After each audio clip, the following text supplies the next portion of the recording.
early Yeah, this morning, eh? it's a little early, but yeah, life is good. So we're at episode 57. This is another show with just me and Shan. We're going to be shooting the shit, and I think after over a year of podcasting, we've decided that we'll finally do a show about me because I've always told myself we'd do it eventually, and we've literally never done it. So we've done this show on Shan, so we got a pretty good history on him, but not on me. So I think today will be a bit on me, which is weird, but I think we'll get through it. I think it'll be fun. We are live and doing it at a different time than usual. We're Saturday morning here. It's nice and early, 8 in the morning, drinking coffee actually at the right time, not before going to bed, but when we wake up. Right. So it should be good. Yeah, so start with you, Shan, man. How have you been? How's your week? Anything new? Nothing too new. So a few more have taken the bait and started eating. So some of the inlands have taken a few meals. So probably like 4 or 5 of them are starting to take a meal. I had to do some live. I did my first round of live rat pinkies, and I got a few more on board. All spotted, are all shedded, and I'm feeding them right now. And I have at least 2 that I've eaten so far. I haven't checked on all the other ones this morning, but yeah, it's looking good. That's pretty much it. Did a lot of cleaning, um, because did a lot of heavy feeding last weekend. Yeah, so it's good. Yeah, sounds like a bit like me here, except I didn't do a lot of cleaning. I have a lot of cleaning to do. I went into the room this morning and I'm like, oh my God. I'm definitely falling behind. Every now and then, even if you've cleaned the entire room 3 days ago, you go in there and you're like, ah, God damn it. Everything went. Like my room right now looks like, it looks bad. It's the kind of day where you wouldn't let somebody come in and see your room. You're like, oh my God. But I feel like it's like that, right? Depending on when you feed, there's like that 24 to 48 hour interval where everything goes. They all pee, they all defecate right after. And yeah, so I think today's going to be a big clean day for me. I need to catch up at some point. Um, yeah, we're just switching the show around right now because my weekend's really busy and daughter's got way too many soccer tournaments and I'm trying to settle everything. So yeah, another You ever, note. you Sorry, go ever ahead. have them? You ever have them clean, like you just cleaned up, and then all of a sudden they just take a big nice poop right after? It's like, Yeah, I just it's, cleaned up. isn't that lovely? Yeah, I know. The I, only thing is I like that happens. Let's say you do like, I think everybody's got like their order of how they clean their cages, right? Like I got my whole order and I know where I am and how much time I have left depending on where I am in the room. And like sometimes you'll be like, I don't know, on cage, let's say 30 on your third stack. And then the first stack, one of the big snakes just defecates everywhere. You're like, God damn it. But at least they're doing it while you're cleaning. So everything's already there and all that. And you keep going back. And yeah, that me, happens all the time. me, All it's I think, usually the second day. I come back and oh, it's like, I just cleaned the cage. I guess moving them around sometimes might activate them, right? So anyway, it is or what it is. they're just ungrateful. Pretty much. They're like all teenager snakes that just want to throw it back in your face every time. Right. Yeah. So happy to hear things are eating well for you, or at least starting to eat, especially since they're my troublemakers that I sent to you, which, by the way, I love our arrangement. It's just so great. Yeah, sure. um, yeah, except for that. Sorry, go. No, apart from that, what do you got going? Oh, that's what I was going to say. I still got 2 clutches in the incubator. I checked on them again today. They're both clutches of jungles. Every single egg still looks perfect. The only thing I'm noticing is I don't know if you ever check the water level in your bins. So I've got one that I usually tend to put about an inch of water in the base, but if it goes down, it doesn't really matter. As long as there's water in there, there's going to be the same amount of humidity, right? The only advantage is the more water you have, the more I'm going to say stable it is. And by stable, I don't mean that it's any better than the other one. It's just that if ever you lose your heat or there's some kind of an interruption, the water is a really good, it's a buffer, right? So it holds temperature for a long time. So I've got one of my bins that's like down to, I don't know, man, like half an inch of water. Like it's just the bottom, it's still there. The entire bottom is still water, but I'm like, do I open it and do I fill it? Do I not? And my fear with that is that often when you fill it, are you filling it with the same temperature water? If your water is a little bit too much, and now I'm like, I think what I'm going to do is I was thinking about it is I'm probably going to just go fill up a good amount of jug of water and just put it in the incubator, leave it in there for 2 days, and then put it inside the bin to top it off.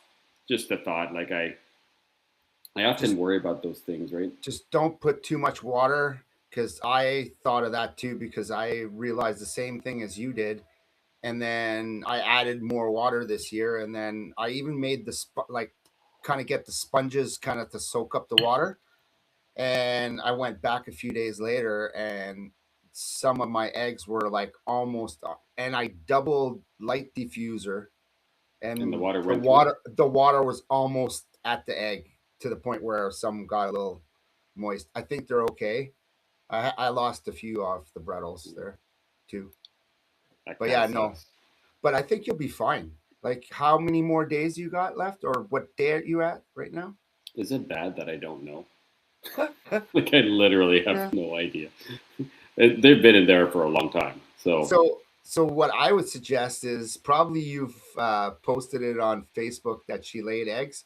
Go from that and count certain amount of days and give yourself plus minus a few days, and there you go.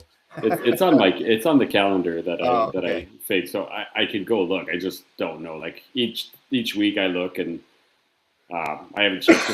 The same token that I think I'm at the point where I probably need to start opening the bin soon, because I don't think I've opened the bin in 3 to 4 weeks. So I tend to not do it a lot, and near the end I try to do it at least once a week. But the problem is that I don't know if you're like that, but when we first used to have snake eggs, right? Like, you'd be so excited. You'd be checking out the bins way too much. You'd be opening it all the time.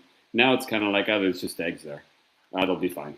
I'll check it. And I do so little. Like, the amount of intervention that I do is less and less and less. And I kind of just let everything ride, and it works. The only thing is, I feel like opening the bin once a week in the last 2 weeks seems to be beneficial. I might be wrong, but so I think I'm in the last 2 weeks. So today, when I'll clean, I'll probably open the bin just once, just to take a quick peek. But for all you know, like, when I look at our incubators, I think are pretty similar. They're just gigantic, like Coke vending machines from big stores that you remove the whole top refrigeration, and then you just reclose that up, and then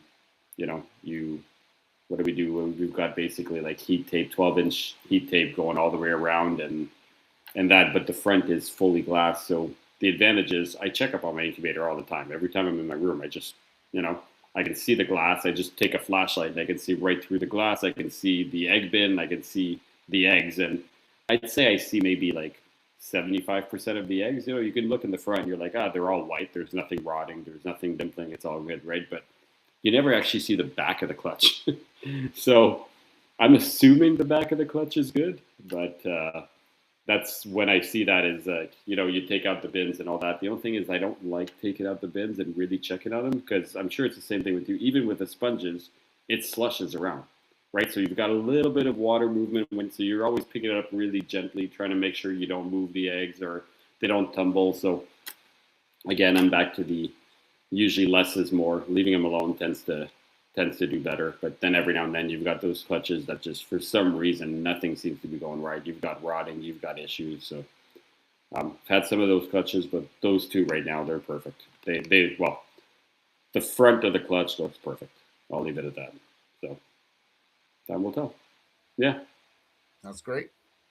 Those are nice too. They're going to be nice snakes. I guarantee. The German and jungle stuff is always good. So I've even noticed now you have some of my German stuff.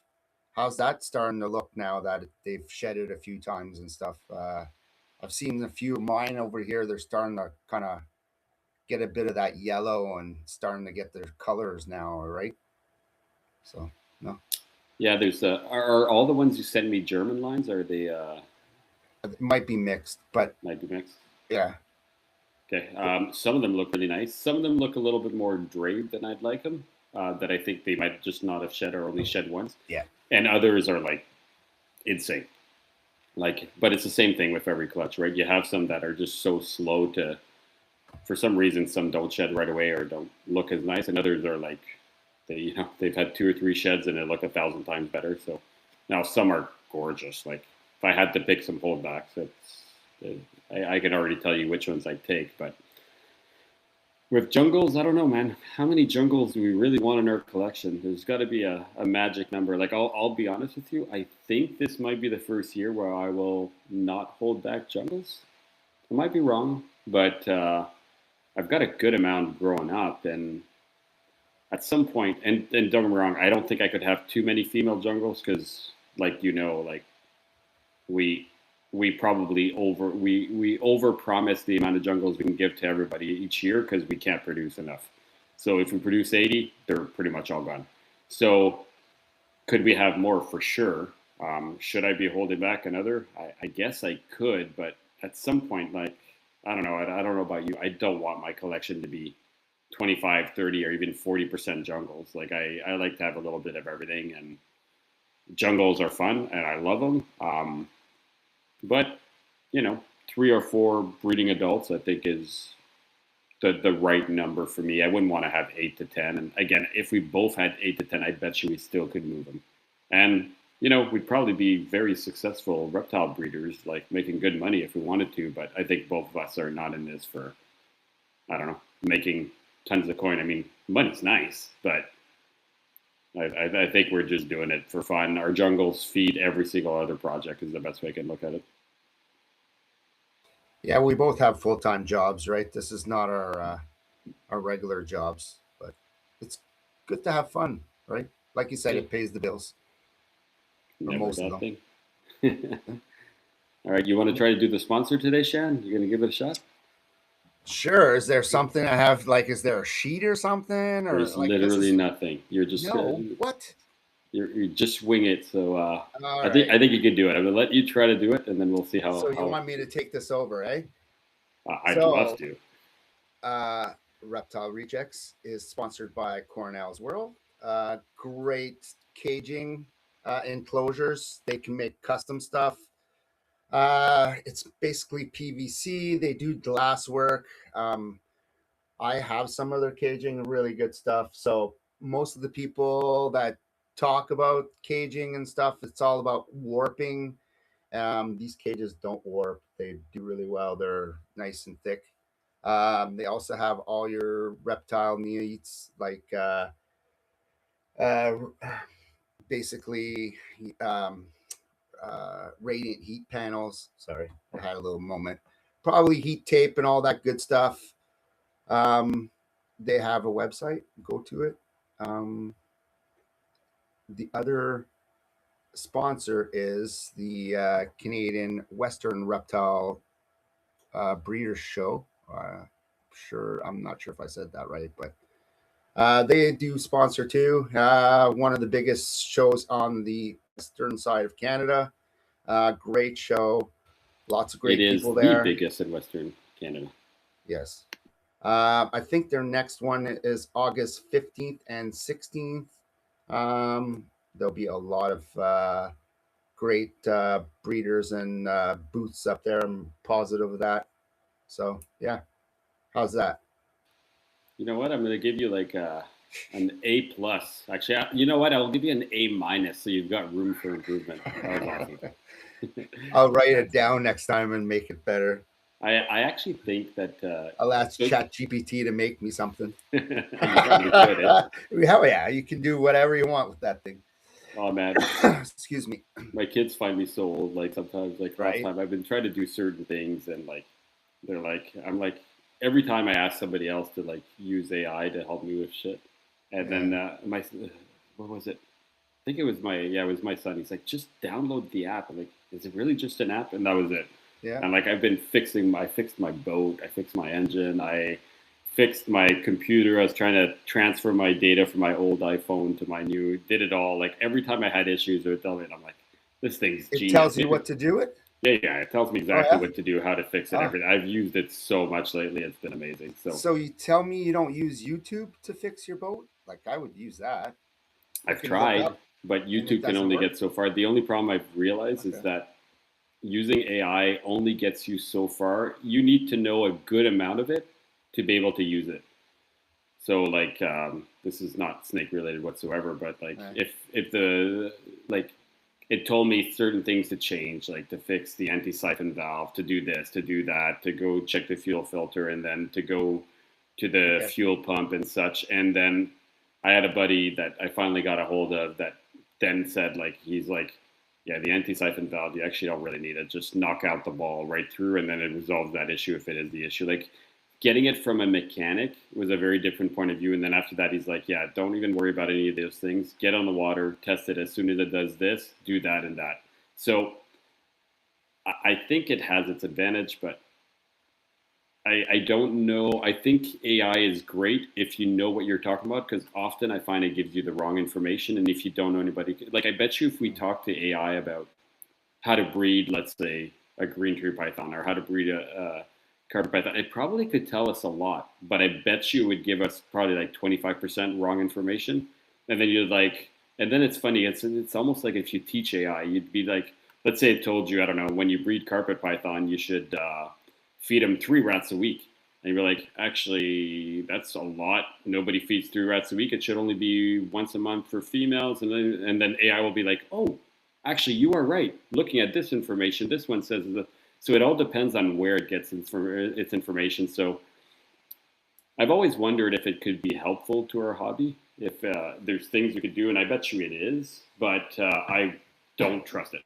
I think So it gives you a lot of information. I think it leads you in the right direction, but it also gives you a lot of wrong. So if you don't know what you're talking about, it could lead you down the definitely the wrong place. so the one thing I've used it for lately, as I made a rat list. So basically, I bag my own rats and I sell rats on the side to kind of feed the hobby. So I asked it.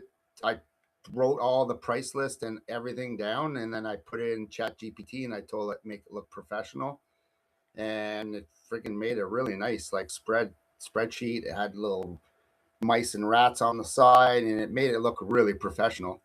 Um, Another thing you can do, which I've been working on, I just haven't had a whole lot of time, is ask it to do a snake lineage, right? So, um, and That's interesting. ask it to do a snake lineage tree where you can plug in certain pictures, and it'll boom boom boom boom boom send it to you, and then you can take that and then put up at the top, let's say, jungle carpet pythons, and start your lineage chart.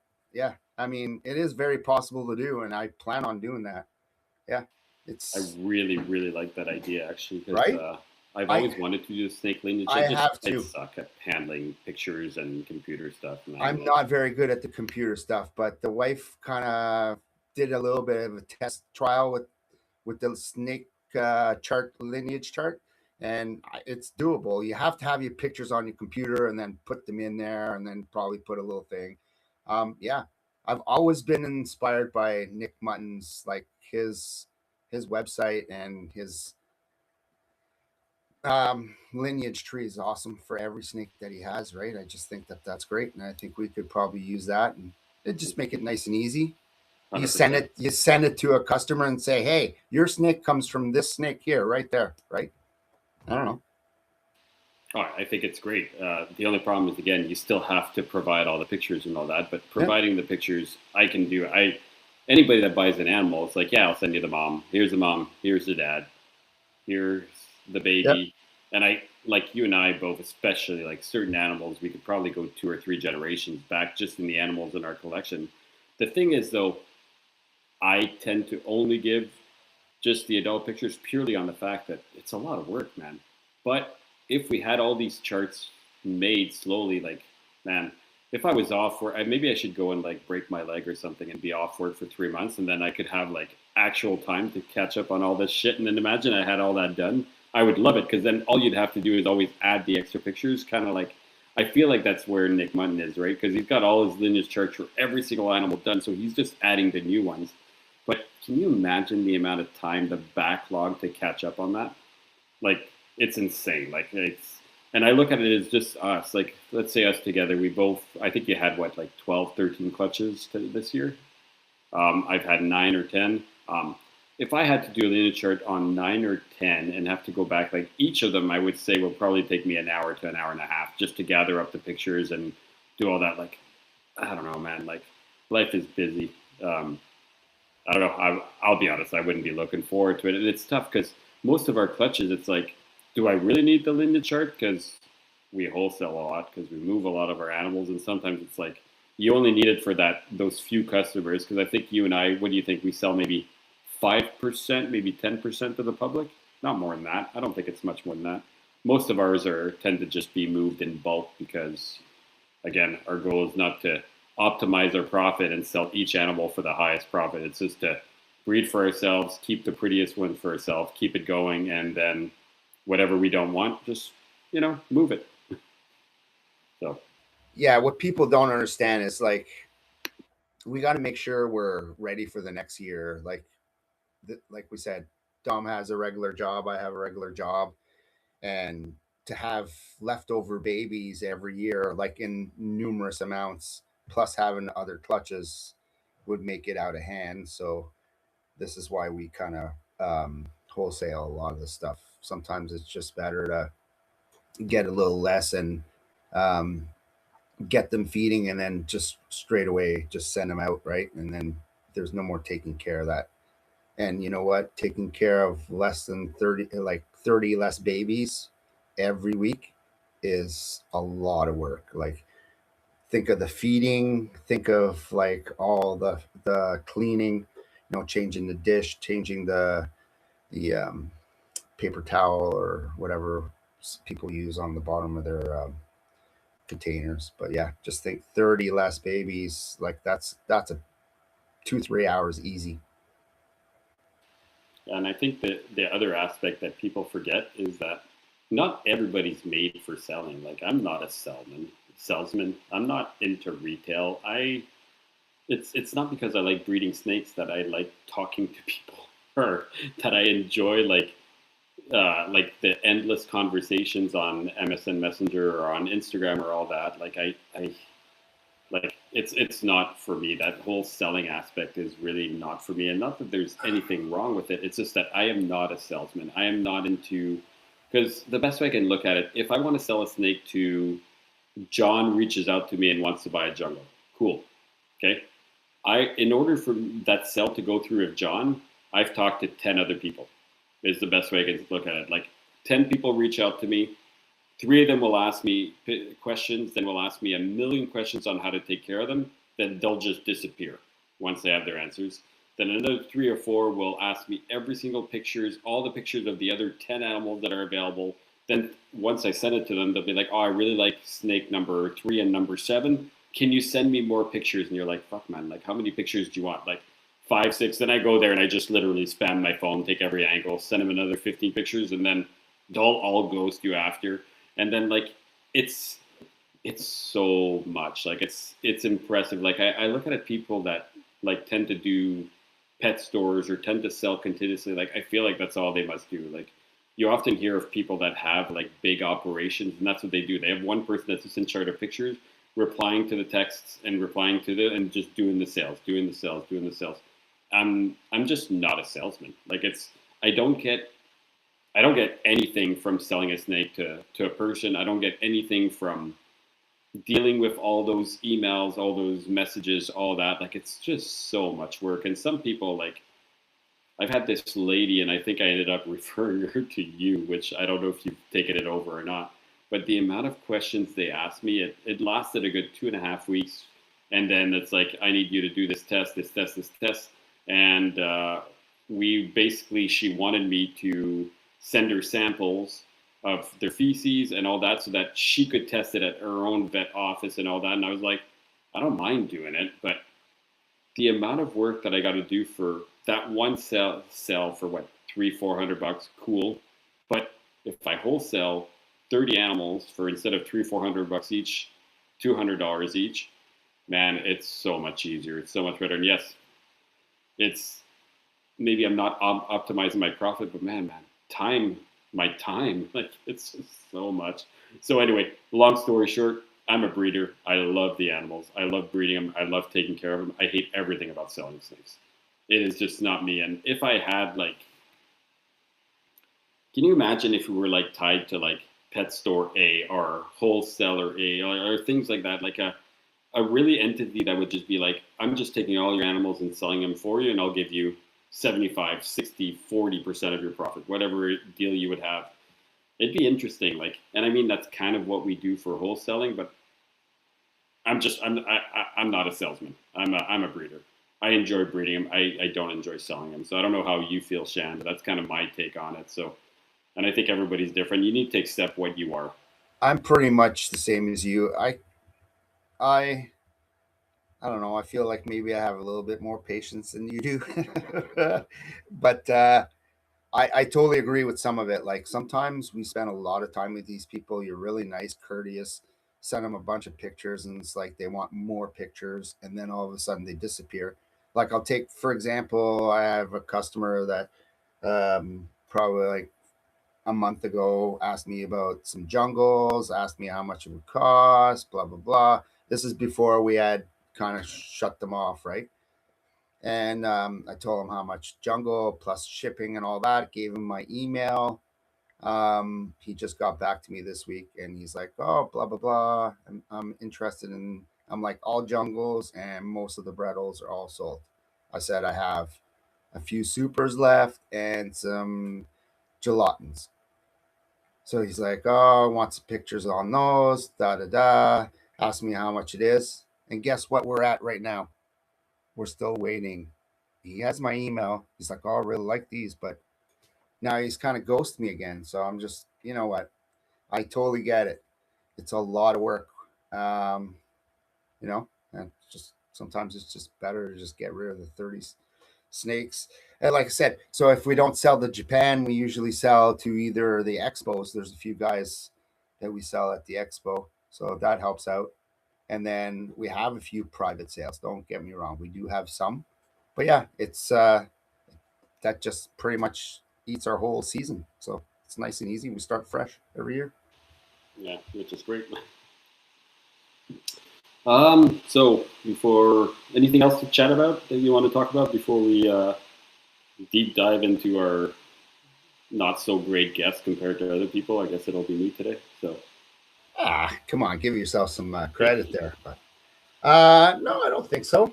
I don't. I don't. Things are just normal. Just yeah.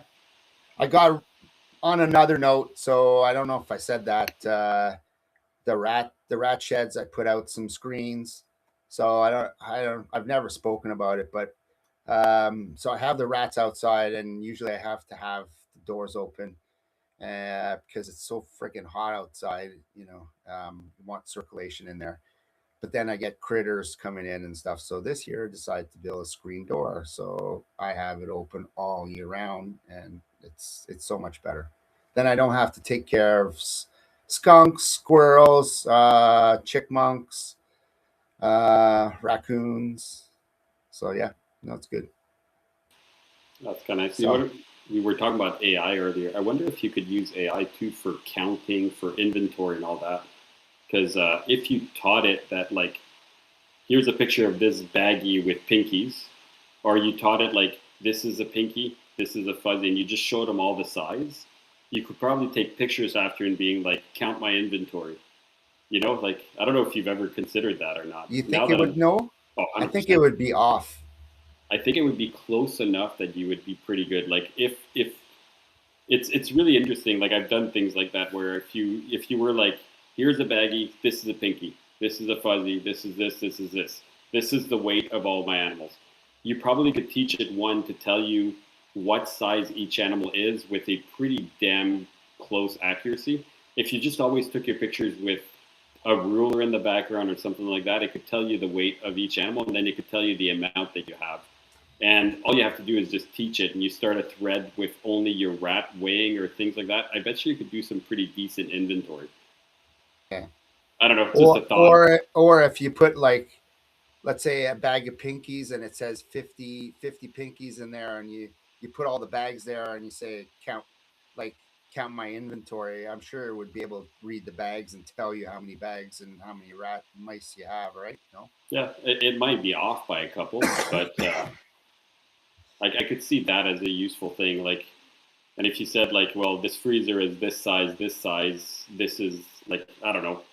Like if you you took everything out of your freezer, you stuck it all on the ground, you took one picture and say how many pinkies, fuzzies, weanlings, whatever, jumpers, hoppers, whatever, all that do I have? And you taught it first, like if you took a picture of each size, right? Like here's a pinky, fuzzy, blah, and you told them the first picture, here are the animals, blah, blah, blah, blah. Here are the respective size. Okay, learn what this is. Now I'm going to take a picture. Tell me what I have. I bet you it would work pretty well. I don't know. Just a thought. I don't know if you would need that or not. So one thing, I try not to take out my phone when I'm doing the rats because it's very dirty. So I try to keep the phone clean because it's like, ugh. And then the other thing is like that's just a lot of work. It's just I don't know. I try to keep an inventory. I have usually a board. I just write down as I put it in the freezer and put it out of the freezer. Like I said, you got to have a lot of time on your hands to do what you just said to make it work. But I think it would work after a while, right?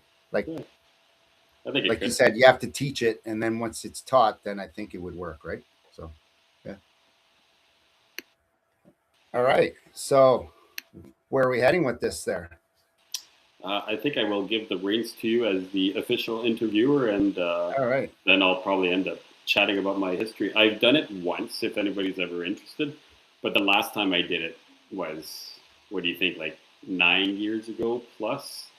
I've been on NPR a couple of times, which has pretty much always been my favorite podcast, and I think I've been on theirs 4 times in total.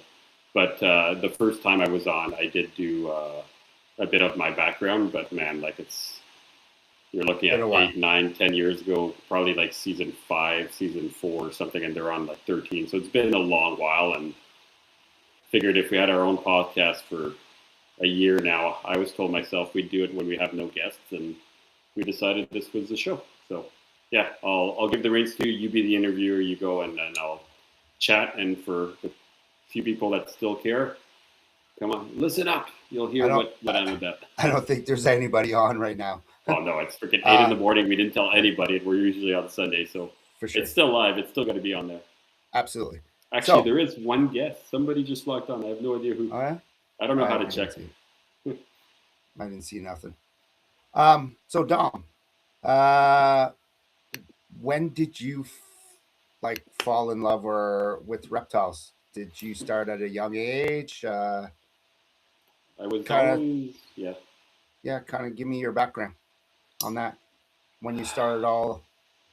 I don't think I ever was in love with reptiles. I wasn't really specifically into reptiles. I think it just kind of started with I love animals. I would collect anything. I would find anything. And typical little kid that would go and grab everything, play in the woods, grab crabs on the beach, or, catch the frogs in there. And yeah, so just the typical kid that was always running after animals. I always thought I would become an exotic vet, which was always my goal. And where it all started was I was with my high school sweetheart that I stayed with for like 5 years. But while I was with her, there was an ad in a newspaper, like your little local newspaper, which are things that nobody even thinks about now, right? But prior to the internet or anything of that existing, right? Like the internet started when we were teenagers or things like that. But if you were looking for a job, you'd literally have to open the newspapers and look at job wanteds and all that. And in there, it said volunteers needed.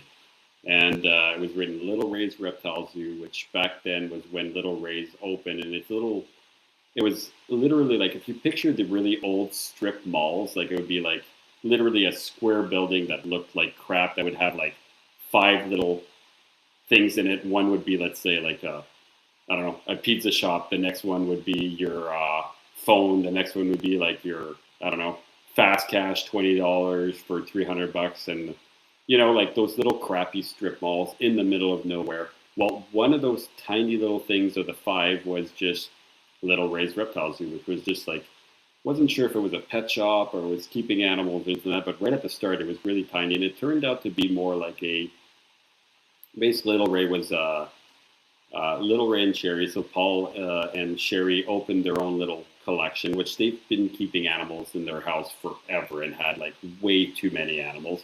And they would do like the birthday party shows and all that out of their house and all that. And eventually decided to open a location to make it into a small zoo. So anyway, I went in there as like a little punk kid and volunteered for a few months. And back there, I would just go clean cages and all that, and kind of developed a passion. And I guess the advantage that I was there is that I spoke French and English, and I was passionate. And eventually, I ended up getting my job there, getting paid, the typical minimum wage, which, fuck man, that was what, like $7 or $8 an hour, $6.85. Like, like people, like you look at the minimum wage now and you're like, oh my god, it was pretty bad.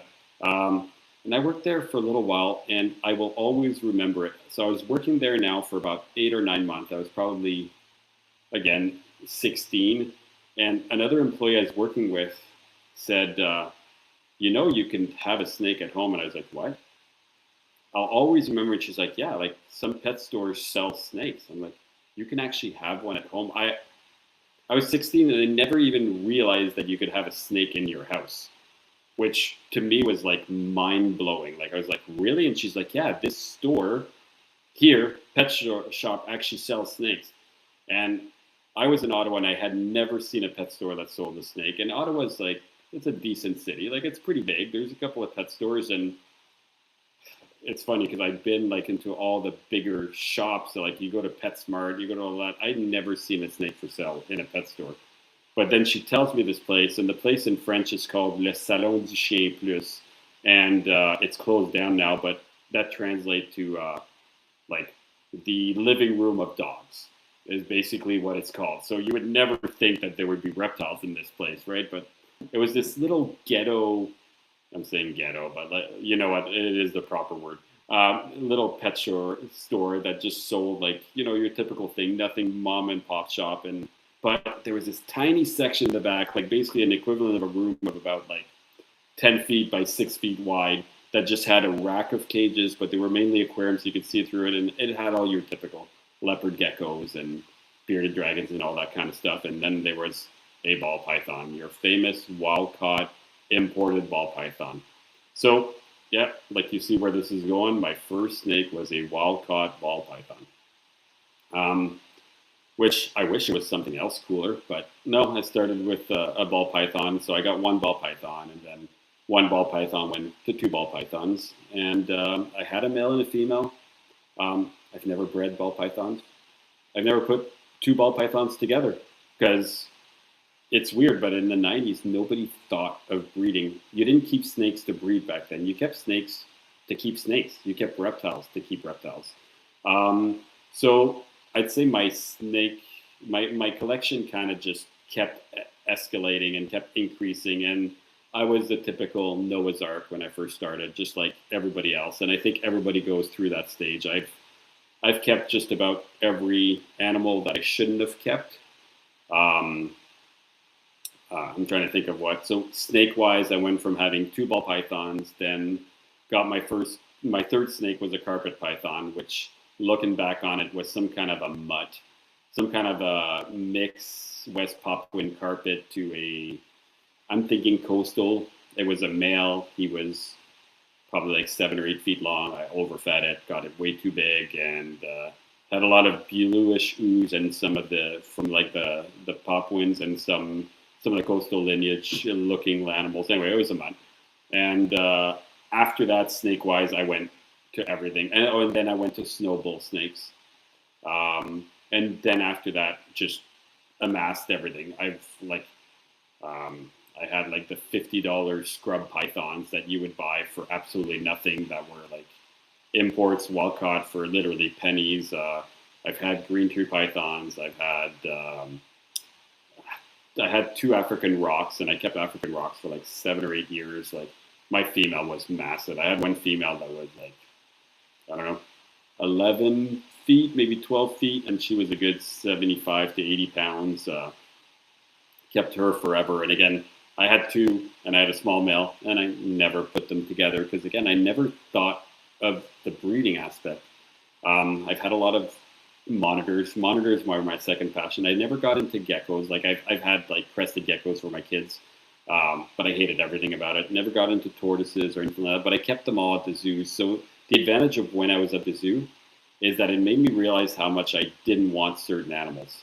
Like, and it was always all about the care. The care was so much work. Like monitors was amazing. I loved monitors. I loved taking care of them, but I hated the amount of work that they required, the amount of feeding that they required, the amount of heat that they required, and how keeping monitors in snakes was really hard to do because your monitors would require such high basking and warm up the room so much that it screwed up the whole room ambient. I found it very difficult. I don't know if people keep their monitors and snakes together, but I found it tough. Anyway, going through this whole learning curve, and then slowly I kind of moved out of all those animals and ended up just mainly keeping pythons. Pythons with just my two bull snakes that I eventually wanted to breed, but ended up getting rid of before I ended up breeding them. And yeah, I guess I don't really know where to go from there, but that's kind of like how I got into snakes and where I got in from that. You have questions, or you want to just keep blabbing?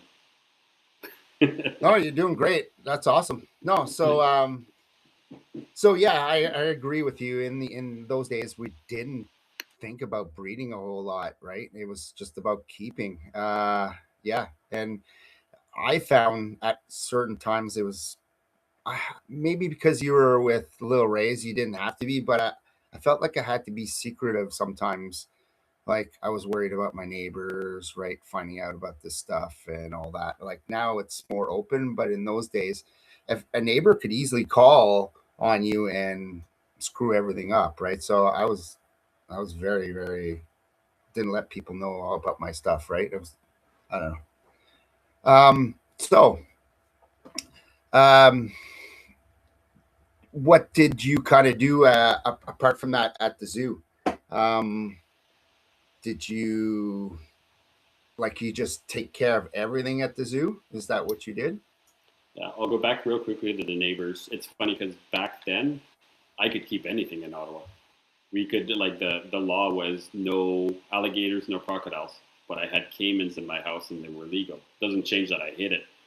There was no maximum limit on a snake size, so I could keep an African rock python in my house. I can't anymore. Now we have a 2 meter bylaw for pythons and boas, but and I was even more secretive back then, but I was actually allowed to legally keep a lot worse things. The only bylaw we had was like no venomous, and that's pretty much it. So I never kept venomous. And now our bylaws are much more strict. They're still reasonable. I wish it was a little bit bigger than 2 meters for pythons and boas, but except for that, it's pretty good overall.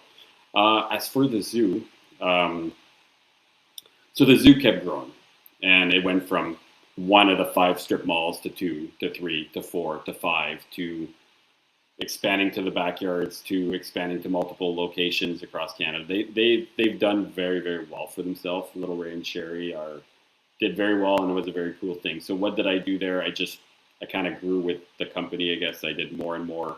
I did both. Either I was dealing with the public, walking through the zoo, doing the shows, or I would be some days go there and just be the curator, just cleaning for 8 hours at a time, cleaning the entire zoo, all the animals, and so on. Grew with the animals, if that makes sense. Like when I first started working there, I worked there for a total of 10 years, from like 16 to even more, 15 to like 25 is when I left. But like, for example, the alligators that worked there, maybe when we started, they were, I don't know, the smaller one was 3 feet, the bigger one was maybe 6 feet, like, 5 to 35, 40 pounds. By the end, they were 600, 650 pounds. Like they had grown so much, they had changed so much. But the cool thing is, like, crocodilians, they know you, they know their keepers and all that. It was like we would go swimming, like basically their tanks were swimming pools, like just cement, big enclosures. You could go in, you'd swim with them. The water would be like to almost breast level, and you could go in there and just pick them up in the water because they knew you. It was some of those things I really miss because I had some things that I will literally never do in my life again. You know, like when can you say I swam and would pick up a 600-pound, 10-foot alligator? I will never ever say that again. But I could back then, and they were puppy. Like when I say puppy tamed, they literally were because we handled them every single day, right? And for 10 years, and it was just you had that relationship with.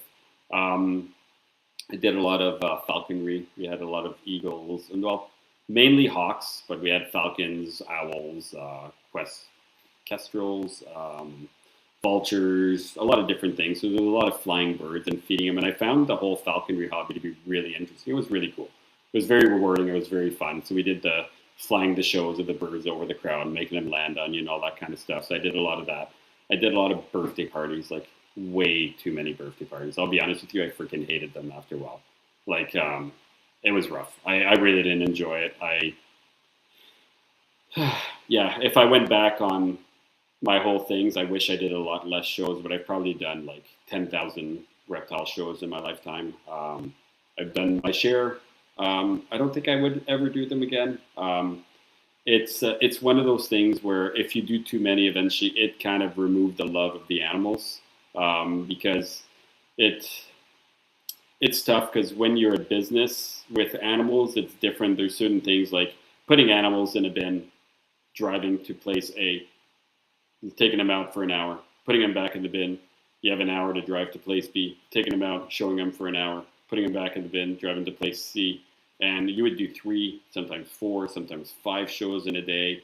And it'd be like, I don't know. I found it hard. I think it was very hard on the animals. I think there's the business aspect and the keeping aspect for reptile shows. And I get that a lot of people will tell you, well, it's education. You're helping. The more people know about snakes, the less they're likely to run it over or kill it with a shovel at home.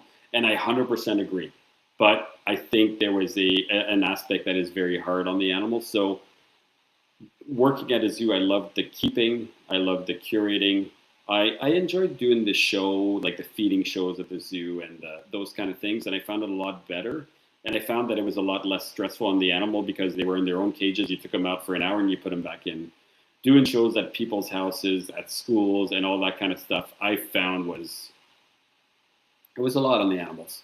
And there's a part of me that sometimes wonders if that's the right way to do it, only because I think it takes a very large toll on the animals. Anyway, I'll just leave it at that. So I worked at the zoo for over 10 years. Why did I stop? I'll be honest with you. I was had a girlfriend, ended up having a child with said girlfriend. She already had a child when we started, which was Caleb. He's my 25-year-old son now, and had a son with her. And I was 22, 23, making minimum wage, not being able to figure out how the heck I would afford anything. I had gone to university to do a biology degree to eventually become a vet. Hated school, hated university, ended up dropping out. Was kind of in a stage where I needed real money to support a family. I had 2 sons and couldn't do anything, and ended up, my sister became a paramedic, became really jealous, and decided to go to school and went back to school to become a paramedic. And once I finished and became a paramedic 2 years after that, kind of had to make a choice. And, one had a real salary with benefits and paid well. The other one paid me minimum wage, even though I'd been there for 10 years. Okay, I was maybe not minimum wage, but I was like $3-4 above minimum wage, which barely covered anything. I was basically broke. And I think that's a very common thing. It's like if you want to work with animals, you got to accept that you're going to be broke. And eventually I kind of left that and decided that I would just keeping more to myself, like keeping animals to myself. And I've always had animals. Actually, that's not even true. I've had animals most of my life, except for about a 3-4 year stint, which you can get into after. But yeah, so that's kind of the zoo. And then I went into paramedic, then went back to school, did my advanced care paramedic, and I've been that for the past 20 plus years. And that's my career that actually pays for everything. And the reptiles have always been my side, and I call it a hobby because to me it's something that I do because I love. I don't do because I need to or because I want. And I've basically kept animals that entire time, except for a couple of years where I had some really rough times with my animals. And yeah, so I can, if you want, we can shift. So when did you get back into it? So obviously you started your family with that girl and you had your 2 kids and stuff. But when did you start, or did you still have animals at the time? Did you still keep them, or did you get rid of them and then get new ones, or like when did you start back up into getting back into the hobby? So I think I need to go into what happened. You know how everybody talks about, I got out, I got back in. People get out for certain reasons. In my case, I didn't get out because of life. I got out because of what happened to my animals. Um, so I kept for probably at that point, I think I was around 27, 28, maybe even 29. I'd been keeping for over a decade, and I had a pretty large collection at that point. Probably had over 30 to 40 carpet pythons. I had just about a lot of other things, but I was slowly slimming down everything. I think I had no more lizards. I was only just into snakes. And at that point, I had bred, couple of clutches here or there, like a couple of mutt clutches of hybrids and weird ass carpet pythons that were worth absolutely nothing, but I was super proud in selling them for pennies. And then I started buying my first expensive animal. So if you know carpet pythons, the first big morph that came out that was worth a fortune were jags. So I bought my first coastal jag, and I paid around 25 to 3,000 Canadian dollars for a jag, just a coastal jag that was pure. And actually, was it that one that was first? No, my first one was an Axanthic jag. Nope, I take it back. It was just a regular jag.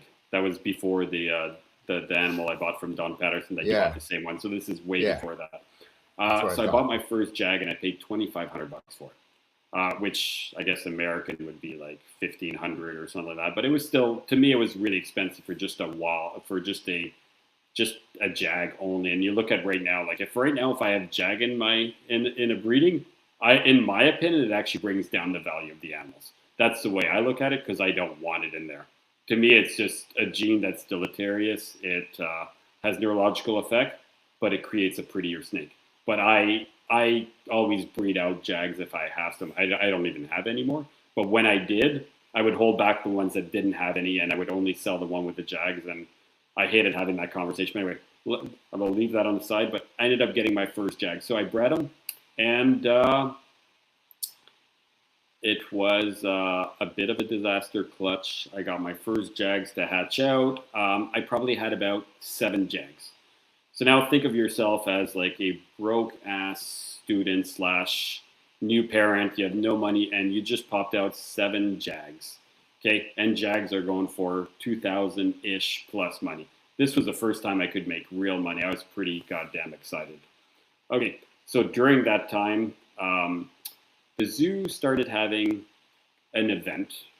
I won't go into too much detail because it's not my story to tell, but I'll just say a lot of snakes were dying.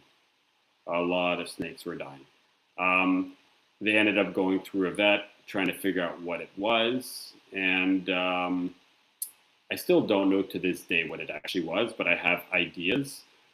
They ended up losing about, I'd say 40% of their snakes in the entire zoo. It was believed to be some kind of an infection of some kind, and the doctor at the time ended up treating all the animals with Flagyl, which now looking back on it makes no sense, but that's what happened. I was working at the zoo. I had animals that had come from the zoo that went into my collection on a breeder loan, and then I had returned them. So my animals in my collection were all exposed to the same thing that the zoo was exposed to. And the big thing is there was no such, I didn't do any quarantine. They literally was like, oh, zoo animal, bring it in here. And I just put it right into my collection and all that. So my thinking was I had the same thing. Nothing died in my collection, but I was really worried. So then the vet said, we're going to treat him with this medication or that. I went to see the vet. And the vet prescribed me the same thing that they prescribed the zoo. So proactively, I treated all my animals. The only problem is, again, 20 plus years ago, what were we looking at? Yeah, probably 20 years ago. Medication for reptiles was not very well known. Well, the medication he gave me was so overdosed that all my animals started having seizures, started twisting. And if you've ever seen a snake having a seizure, it is not fun. Um, I ended up having to give Valium to all my animals continuously. I would stay up all night for about a 3 day period. I was giving Valium to all my animals that were seizing. And I mean, I was in the room just looking at snakes seize. Then I would go to the next one, I would pump them up. And turns out, I think, I don't remember the exact story, the exact dosage of Flagyl they gave us, but we gave something like 3 to 4 times the maximum dosage. And instead of giving it, the interval time was way shorter than supposed to treat the animal for whatever possible illness there was. Which, looking back on it now, I wonder if it was Nido. I wonder if it was something else. But we don't actually. I actually don't know. I ended up losing about, I'd say, 60% of my entire collection to seizures and overdose from Flagyl, which is crazy when you think about it. Like, it was a medication. It was the dosage that I got from the vet, which killed off more than half my entire collection, including my adult jag and I think 6 of the 7 jags. I only had 1 left. So I was not happy. I was freaking pissed. And the babies that survived from my clutch were only because it was so hard to treat them with Flagyl that a few of them I had not treated, and they survived. I ended up never having whatever the illness was in my collection, but I ended up killing them most with the overdose. So that was the first event. Is I lost like 60 to 70%. I think I had over like 40 snakes in my freezer post that event. It was rough. Like, it was like when you amass an entire collection. And within 2 weeks of that, I had my second event happen, which I don't know if my son ever knows that he did this or not, but he ended up going in my snake room. And back then my room was, it was just a room, and I had an oil heat, I don't know, not projector, but anyway. Basically an oil furnace kind of thing. Like, yeah, something like that. But it's a little heat element. Basically, it looks like like the old days, the furnaces on the side of your, but it's a portable one, right? Yeah, it's affordable. It was probably like 80 to 100 bucks. Oil filled furnace. Yeah, that was specific for just the room. But so back then you didn't have like your nice like temperature controlled environments, right? Like where right now I'll have my herb stats on every single cages, all that. It was very different. So you had helixes, which was basically the only real one you had, and I had some helix on cages, but my oil heat was just, a little dog. You would press up, press down, and I would put a, let's say, room temperature of 74, and that was it. Like, you had just a little dial. Anyway, my son was like 4 or 5 back then, and he went in the room, whatever, left. And when I came back the next day, the room was at 106. So whatever happened, the dial on it was moved up all the way to 106. I remember my son would go in there and he'd touch some buttons sometimes. I think he must have pressed it, or the machine malfunctioned and brought everything to 106. So my room for about 12 to 14 hours overnight went to 106, which is insane. I lost probably another half of my collection on that day. So if let's say I started with probably around 60 animals, I went down to 30, and then I went down to 15 or 10. I had about 10 snakes left. So in a matter of 2 weeks, I lost like 50 of 60 snakes. Like, I can't tell you how much that like destroys a keeper. Like, picture your entire collection now that you've been raising for a long time, and then all of a sudden just like everything is crushed. I ended up selling everything after that. Within the next month, I started putting everything. Oh, and to top it off, I was then separating with my girlfriend at that point. That we've been 5 years and had 2 kids. So everything was overwhelming. I lost all my animals. Everything kept dying. I had these things happening. So I just got out of the hobby completely. Sold off the remaining 10 snakes. Then I started selling off all my equipment, everything. And out of all the things that I've said, you know what the advantage of all that is I got rid of all my bad cages, all of my heavy melamine cages. I got rid of all my wood cages, everything. I got rid of every single thing. And so that was kind of like the end. And back then I had bred a good amount of carpet pythons. I probably had 6 or 7 clutches of carpet pythons. I would do 1 or 2 and did all the weird ass ways of breeding carpet pythons and incubating eggs. And I've done all the different eras and how-tos that back then would have been, from aquariums to hoverbators to man-made incubators. And I had done it all, but then I just got rid of everything. So yeah, that was kind of my learning trials, if you'd want. And yeah, it was rough. I'm not gonna lie. Like it crushed me, and I thought I was done keeping snakes forever after that, and I stopped for a little while. So yeah, that's any questions about that? Or Yeah, no, that definitely would crush me too, having all that happen. Mishaps, eh? Yeah, no, that's great. And so after that, how did you get back into it? oh, it was actually my son's fault, which is funny because I think my son was like the catalyst to stop keeping, but I think he was also the catalyst to restart. Um, so my kids remembered having snakes in their house, right? After a couple of years, they were like, "Oh, I remember you having snakes, and I always wish I could have it. I miss having them." And they kept talking about them, and I kept saying no because I'm like, if I know that if I get another snake, I know it's going to explode, right? So I always said no and no, and then my son's like, "Well, I really want a snake for my birthday," and I kept thinking about it. I kept debating it and debating. And eventually I said to myself, you know what? If I do, I'm going to get him a nice snake. And I'm going to get him the snake that I want because he doesn't know anything. I'm not getting him a goddamn ball python or a corn snake or anything like that. So I started researching, and I ended up buying him a pure jungle carpet python from this guy called Favel, which back then, the big names in Canada, there was pretty much 2. There was Jeff Favel and Don Patterson. And Don Patterson's, like, he's a good friend of ours, and I chat with him all the time. But he was there in the 90s. Like, I'll joke around. I've actually never met him in person. I keep joking around. Like, I assume that like you're Asian and 70. But there's no pictures of Don Patterson. Doesn't I have confirmed he is a white man that I have no idea what he looks like.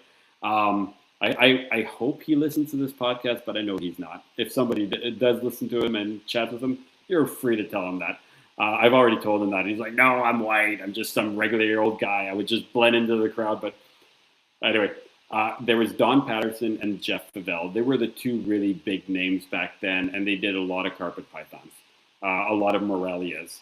And if you know anything about Morelia, Jeff Favel is the originator of the Neon line, and the Neon line became the Gamma Jags and the Gamma line for all those crazy hybrid, beautiful, weird crosses that you see around. But anyway, the female that I got, the pure jungle carpet python, was came from a female that was also responsible for being crossed with the Jags and creating the Neon line that eventually went on to being the Gamma line. So that's where Jeff Favel kind of falls in the hobby. Shortly after I got that female, he got completely out of the hobby and was never heard of again.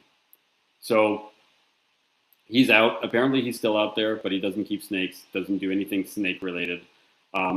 So you'll hear us often talk on this podcast of the Favel line animals.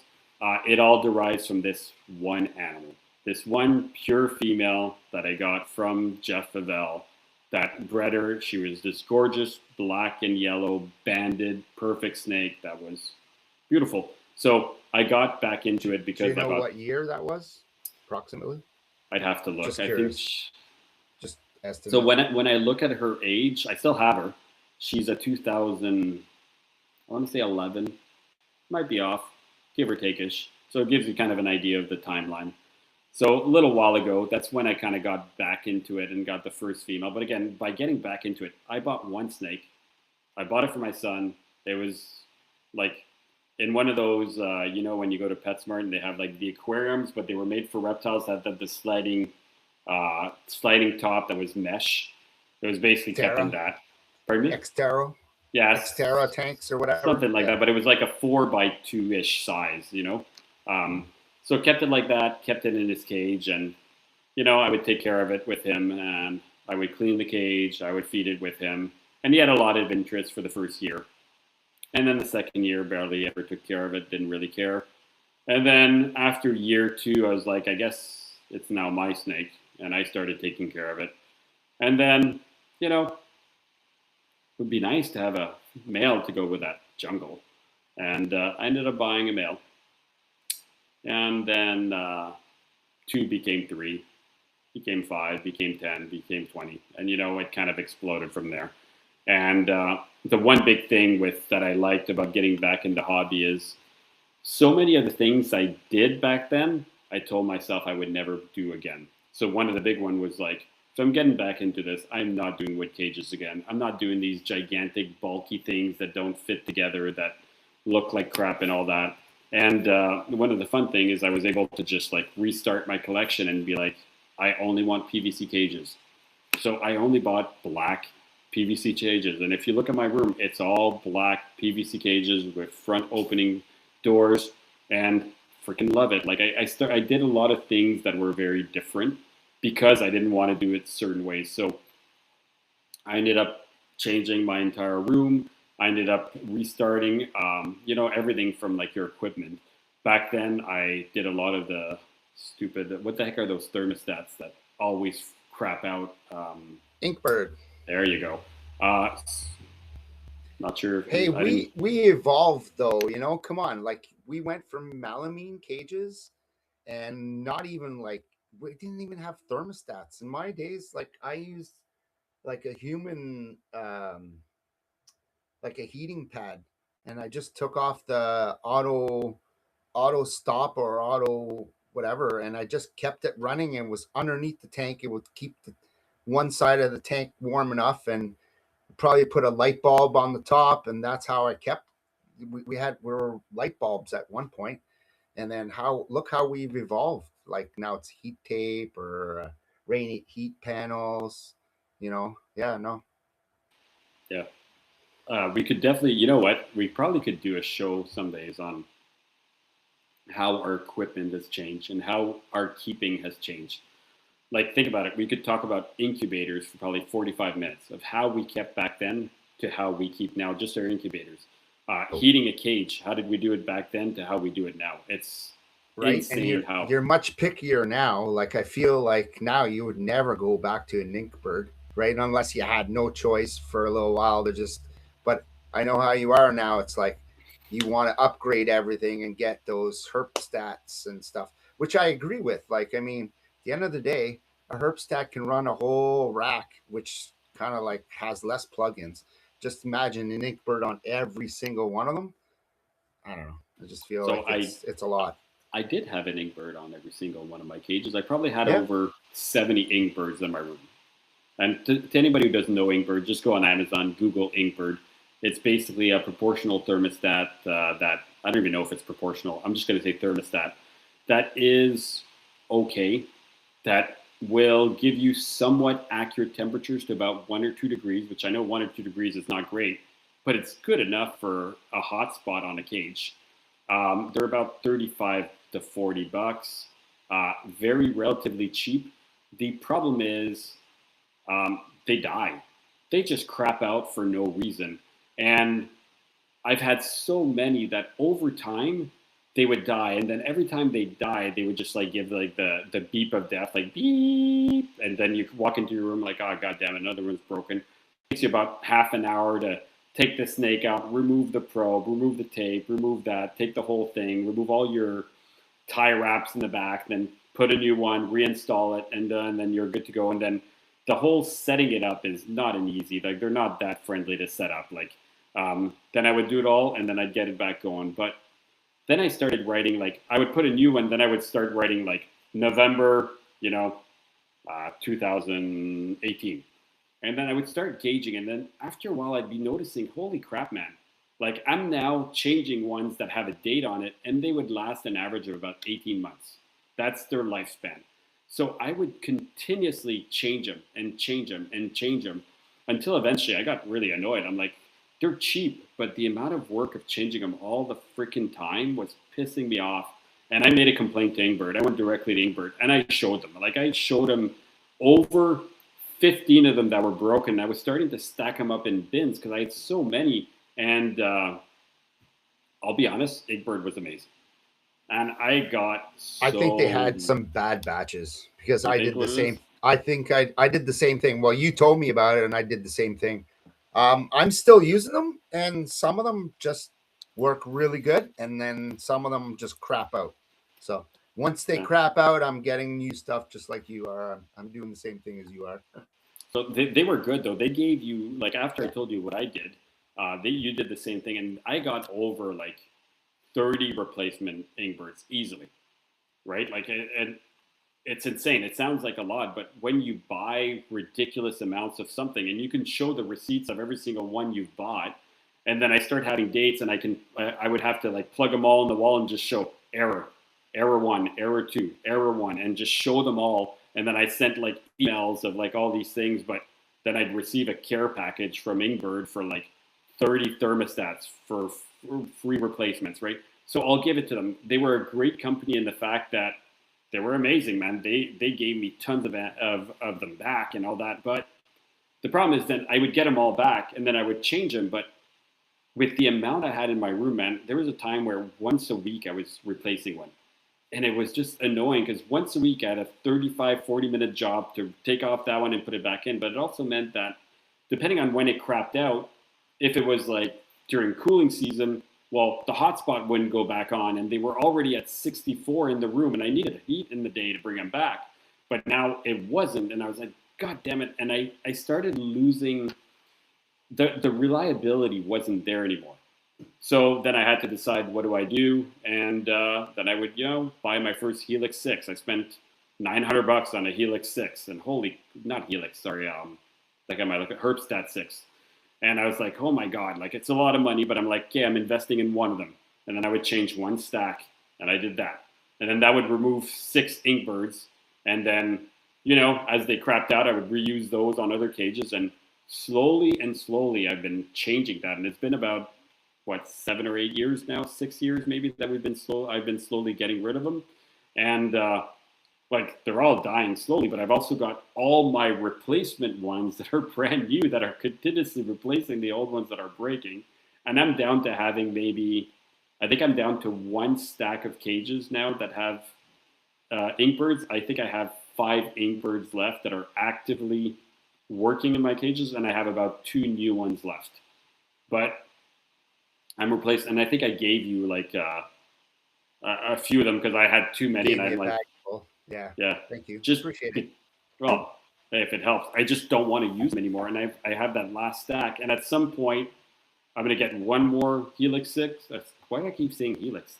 Herbstat 6, and then I'll replace the last stack. But again, when you do that, man, I don't think people realize how much time goes into you go into like not even taking care of the animals, into like the technology and setup. Like if I decide to change 6 cages from all my Inkbirds to changing it to a Herbstat 6, that is a like 3 to 4 hour endeavor. Like removing everything, and you have to get into every single cage, so you can't leave the animals while you're doing that. And usually, your entire stack of cages is against the wall, so it's another ordeal just to manage to move it, to put it in a way where you can access the back, access the front, because you got to put the probes, bring it to the right places. Then once you have all that set up, you got to tie everything, and then we all know that keeping reptiles is like a fire hazard, right? Like there are wires everywhere and all that. So you're tying everything properly. You're tie wrapping everything so that if I want to move the entire 6 cages together that are on big casters, it's gotta I gotta have nothing catching to anything. So I'd say it's 3 to 4 hours to take everything off and change an entire stack of 6 cages to do that. So honestly, it's work. It sucks. Like I spend way too much time always doing these upgrades. But when I do, I do. So I have like 6 or 7 stacks of like 8 to 10 cages. So they could be wide or anyway, like 4x2 stacks from floor to ceilings. I have all these big stacks. So I'm always changing these stacks slowly, but I'm down to only one left to do. And those are my last ones on Ingbird. So I'm looking forward to it. Don't think I'm doing them anytime soon because, well, I don't have another grand to spend on another Herbstat 6 Plus. but it will come. I am very close to being completely out. We are not sponsored by Herbstat, but if Herbstat is listening, we'd love to be sponsored by you. And I'd love to get free thermostats because I have way too many in my room. And they are amazing. Like they're great. They're reliable. They are the best. I do have only one that is not a Herbstat. What's that other company that does the Like, isn't green it one? Vivarium or something? Isn't it? Yeah, VE. Yeah, you got it. VE. So Now, I've never had a Herbstat break down on me. That's one thing. They are very reliable. And even then, you can change the probes. They're like so easy. I feel like they're just a better machine. So you're spending $1,000, but you're never going to have to replace it. And if you do, it's just a probe usually. I don't know. I was gonna say I've never had a machine break, but I have had probes give me issues. So, but the advantage is a probe is $20, and like every now and then I'll like right now I've got two probes that keep going on and off. Ever since my move, after I've moved them, they go from like invalid to invalid to good, and it's been going on now since the move, so 4 or 5 months ago, and it's annoying the crap out of me. It'll work perfectly, and then I'll hear it beep, and I look at the probe, it says invalid, and I don't have any extra probes. So, but it lasts a few seconds, and it goes back to working normal. It's been going on like that for a while, but the advantage is I can literally pop that probe out, plop in, like it's just an auxiliary cable on the back, right? Super easy to change, super great, except the really old Herbstats. The old Herbstats have built-in probes that go inside the machine. So you can't actually change the probes on the really old ones. But the same way that the old Herbstats, the cable on the back, like the cable that you would plug into the wall, isn't one you plug in the back of the machine. It is wired inside the machine, and there's no changing it. So they've evolved just like anything. But again, I'm talking about Herbstats that are really old there. But if you look at the old ones, you'll notice that they're not done the same way. But now you can change the cable, you can change the fuse, you can change each probes. Like they're just, to me, they're just really well done. They work great, and I love them. So again, please sponsor us. It'd be great. I just want free Herbstats. Me So too. what I was going to say, right? Like we can never have enough. So what I was going to say, the only thermostat. Okay, so I have Inkbirds on one tower that will eventually be leaving, and all the Herbstat. I have one VE in my entire collection. You know what my VE does? Guess what it heats or what it takes care of? I would say your incubator. It does. And I can't even tell you the why. I've always had like back when I used to use only Inkbirds, I had one VE and I've been using it for an incubator. I had no Herbstats. And then I started using Herbstats and realized that they were the best and I love them. And I've been slowly changing all my cages to Herbstats. But my incubator stayed on this one VE 300 or 200 or whatever it is.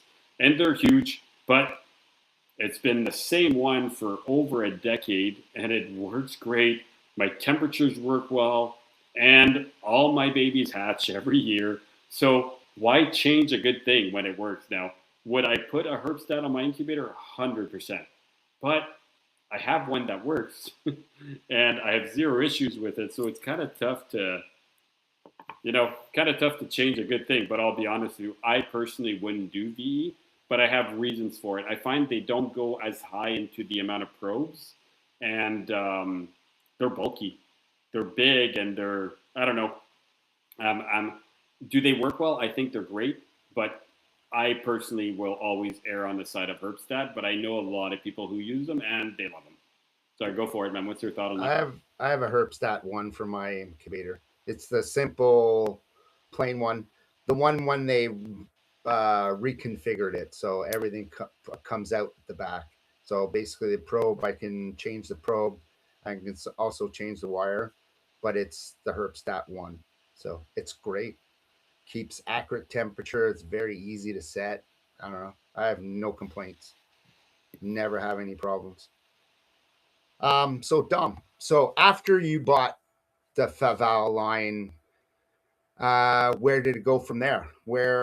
where did it expand? Obviously, you got a few extra snakes. You said, I presume you said you had an IJ. I remember you had an IJ, a really huge IJ. I yeah, well, I'd say I got into a few projects. I kind of go down each of them. So the big ones is I started getting into coastals a lot. Coastals became probably my favorite. Then I bought a lot of. We were buying a couple from Don Patterson back then. So I got my first few pure coastals. My big main best male that I originally got was a pure coastal Exanthic Jag, which back then was a lot of money for me. And he was one of the main males. Then I got a couple of females, and I think our main big breeding pair was always my coastal Exanthic Jag to your big female het Exanthic coastal. So just to go back on that, so basically, Don, if you wanted quality carpet pythons that are pure, like he had some pure stuff, the coastal stuff, you went to him for that stuff, and so Dom, There was no one else. yeah, exactly. There was no one else. Like, and this was like what 10, 15 years ago, easy. Um, and so when he got that, I got my het Exanthic coastal, and then I guess we met up at one point. Um, and yeah, so we basically our first project together was that I bought a pair of het Exanthic coastals, and my male wasn't doing very good. And then when I met Dom, I'm like, you got an Exanthic Jag, pure coastal, and I said, how about we just do a pairing? So yeah, no, that was the start. Is it possible? I think I took on your female, right? You would bring her to my place. Is it me that bred her the first years? Yeah, you brought her Yeah. on the first year because, and yeah, and we were kind of weird about each other. You were like, I have the higher morph one and this and that. We didn't know each other, and I'm like, I don't care. I just want to do it and let's just have some fun, right? We're just I don't know. It was just Yeah, and I think from there, the first year we got her to breed, and then we had everything, man. We had Jags, we had Exanthic Jags, we had Het Exanthic Jags, and then we had Het Exanthic, just normals, non-Jags, right? And I still remember the first year we got that, man, going through the bins and all that, and it's like just to 20 show you plus how, eggs too, eh? so She she had a gave us a big big clutch. clutch. And just For to sure. give you an idea of how stupid I was, like it's like, oh, I had my first baby rack that I made with a 6-quart bins, and with like a big permanent marker just on the bin, I would write like, oh, Jag, Het Jag, all that, like not even thinking that I would ever reuse these bins or anything like that. I still have bins and bid lids that are written like Het Jag or Het Axe Jag on them, because the first year I didn't even put a label. I just wrote a big marker on it, never thinking I would have a, like, anyways, it's kind of funny because I still have that memory. Every time certain bins, I'll find like a lid and it's written like Het Axe Jag, and I'm like, holy crap, that lid's been there for over a decade. And it's making me realize how long certain things last, right? But yeah, so we did that. I'd say most of my coastal projects kind of derive from that main male and from getting extra female, from holding out babies, and then eventually ordering higher end coastals from UK Python. So being in Canada, getting you're muted there if you want to say something. Yeah, so I think at first didn't we, with those babies, we sold them off to Dawn, and then you got another snake, and I remember getting, this is my first high end snake. I think you might have gotten, uh did you get the rough scales, and I got myself a caramel Exanthic coastal Jag. Was that, remember? Had that male, Probably did at and it some was like point. $1,400. It was like, The rough scales is a lot further in though. Rough scales is like only, it's like 4 years ago. But kind of the coastal project kind of went down the line of mainly Don, because he was the only one with anything pure in Canada. Which it's funny because Don Patterson now, when you're talking about pure carpets or Morelia, he has. I talked to him 2 days ago, and he told me he's got some pure coastals left, only Exanthic, and that's about it. He's got pure jungles still left, and he does a lot of the pure jungles. And that's it. He's got literally nothing else that is pure. He has become a very big designer carpet python guy, and he produces some of the arguably nicest, beautiful looking designer morels in the world. Like if you've ever seen his Stonewash, Bradley, Diamond, blah blah hippopotamus snakes, they're incredible, like insanely beautiful. But anyway, back then he had some of the only pure, trustable lines of coastals, and then the other way to get them was UK Python, which again, UK Python back then had a lot of pure things. Paul also went down the line of mixing everything. In over a decade, like his animals it was really hard to get anything pure. Like if you looked at his list, there was a few pure things, but everything else was a granite, caramel, zebra. It was he mixed everything eventually too. So a lot of people went down that road, but so the coastal projects kind of went down where I got a few animals from UK Python, so Paul, and I got a few animals from Don, and that built up from there. And arguably, I'd say some of my favorite carpets are coastals. We have some amazing projects, and we've gone down the road, and I'm working with Caramel, Exanthic, Hypo, Tigers. I have some pretty good mixes, and this year should be interesting in coastals. Then the other big projects that I did for a long time were the West Papuans, or the IJs, depending on how you want to call them. That one derived from buying a pair that came from another guy that were imported from UK Python again. So they came from there. But man, you talk about deceiving things. So I ended up buying a pair of double het Exanthic granites. So I bought a pair of double het Exanthic granites. Back then, I think I paid about like $900 or $1,000 for these double hets. Obviously, I got had. They were not double hets. I had to track the pairing, track where they came from. I eventually tracked them all the way back to Paul. Paul was really great, and eventually we figured out exactly what they were. So they were both double possible, like 50 or 60%, 66% possible double hets Exanthic granite. So I paid a ridiculous amount of money for possible double hets, which, man, did that ever piss me off. Like when you start a project and you put so much time, and I put so much time into them, and I finally bred them. I got lucky to a certain extent. My female proved out as a double het Exanthic granite, which was amazing. So I had at least one animal with both the genes, and my male proved out only as a het. I want to say het Exanthic, nothing else. So it was a little bit disappointed because I had wanted to produce marbles forever, so an Exanthic granite visual, and I didn't have the real recipe. So I ended up buying a female granite that was an external, and I bought a couple of other ones, but I've worked that project for, what do you think? It's been a long time, like eight or 9 years. I've done a couple of different generations.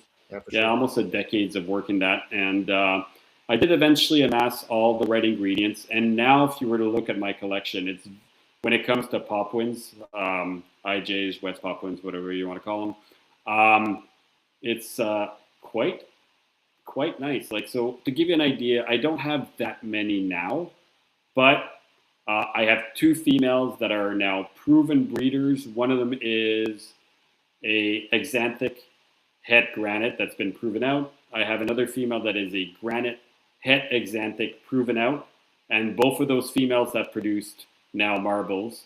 I have one male that is an Exanthic het granite proven out, and I have another male left that is a Exanthic possible het granite, which I tried to prove out this year. He didn't. I'll probably be moving him on because I don't need him, especially that he's not proven out. I don't know why I'm keeping him because now I have that. And I have held back a 1.2 Exanthic granites from years back. My females are now going to be 3. My male is 2. So technically, I can now breed visual to visual. This year might be the first time. I think they're going to be of size. They might not. I might hit on it. I might not, but I can still produce. So this year I produced 2, possibly 3. The third one, I'm not sure. Xanthic granites, and previous years I've produced a total of 4, which I've sent 1 to you, and I kept back to 1.3. So took many, many years to get to the actual goal, which is really too bad, because if I would have actually had what I was supposed to get right off the bat, I could have saved myself so many years. But, you know, when you're in the hobby, you realize that not everybody tells the truth. People will say what they think it is just to sell the money and sell the snake at the right money. And yeah, buying possible hets, double hets, instead of buying double hets, which already a double het to a double het is what, a 1 in 16 chances rate of hitting. It really sucked. Like, that one really set me back, but I did eventually get there. I did eventually breed them. I went down a lot of other projects. I went down the albino granite project, which, again, evolution of the keeper. I was really big into morph, big into mixing localities, mixing species initially, and I slowly stopped doing it until eventually I completely stopped. So I did do the albino granite project, which is arguably the last pure / non-pure animals I have in my collection. So I still have 1 albino granite. I did eventually hit it. I have 1 albino granite, really cool snake, terrible feeder. She is a she. She is 3 years old, and I have just moved her back into a 6-quart bin. A 3-year-old snake into a 6-quart bin. So try to think about that. You're muted, so I can't hear you. No, ouch on that. So I try to mute myself to keep the noise. Yeah, no worries. Sorry. I'm just saying, when you're talking, I can see your lips moving. But so I have a 3-year-old albino granite in the 6-quart bin. Now she's too big for that bin, but there's a reason I put her in there. She has been a terrible feeder her entire life. She eats only pinkies, nothing else. I've never successfully gotten her to eat, and she eats frozen thawed pinkies, but I can't get her to eat anything else. And she grabs, wraps, and kills everything. Doesn't eat it after.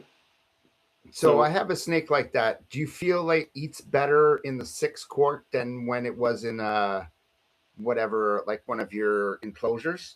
So you feel like it eats better? So I've tried everything. She's moved up all the way to a 4x2, down to a 1x1, down to a 18 inches by 6 inches wide, deep, high cages. I've tried every single cage with her. She eats better in a small, tiny, tight enclosure, and she does better. So she used to be in a 2x2 for the longest time. And again, you're talking about a snake the size of my pinky around and probably about 18 inches long at 3 years old. She's long and really slender, but she only eats pinkies. Like, I don't know what else to say. She eats pinky rats, which is basically a sack of water. So, and if I want to try to get food into her, I can get her sometimes to eat 3 pinkies in a row. But I can spend 2 hours on her trying to get her feed. And now she's a 3-year-old snake that is the size of a 6-month-old Neo. It is so annoying. Why do I keep her alive? Why do I keep her going? Because she's an albino granite and she's really cool. She'll never breed. She'll never do anything. But she's one of those animals that took me, it was again a project that took on 8 or 9 years, and I finally did hit it. And after hitting it, one of the main adults died. So then I couldn't hit it anymore. But I kept her, and of course she never ended up growing up. If she would have grown up, I could have went back to one of the original males and, you know, went crazy, but that one just kind of stopped there. I still have, so I have her that I just keep back because I think she's cool. And I have a 2.1 left of the albino granite project.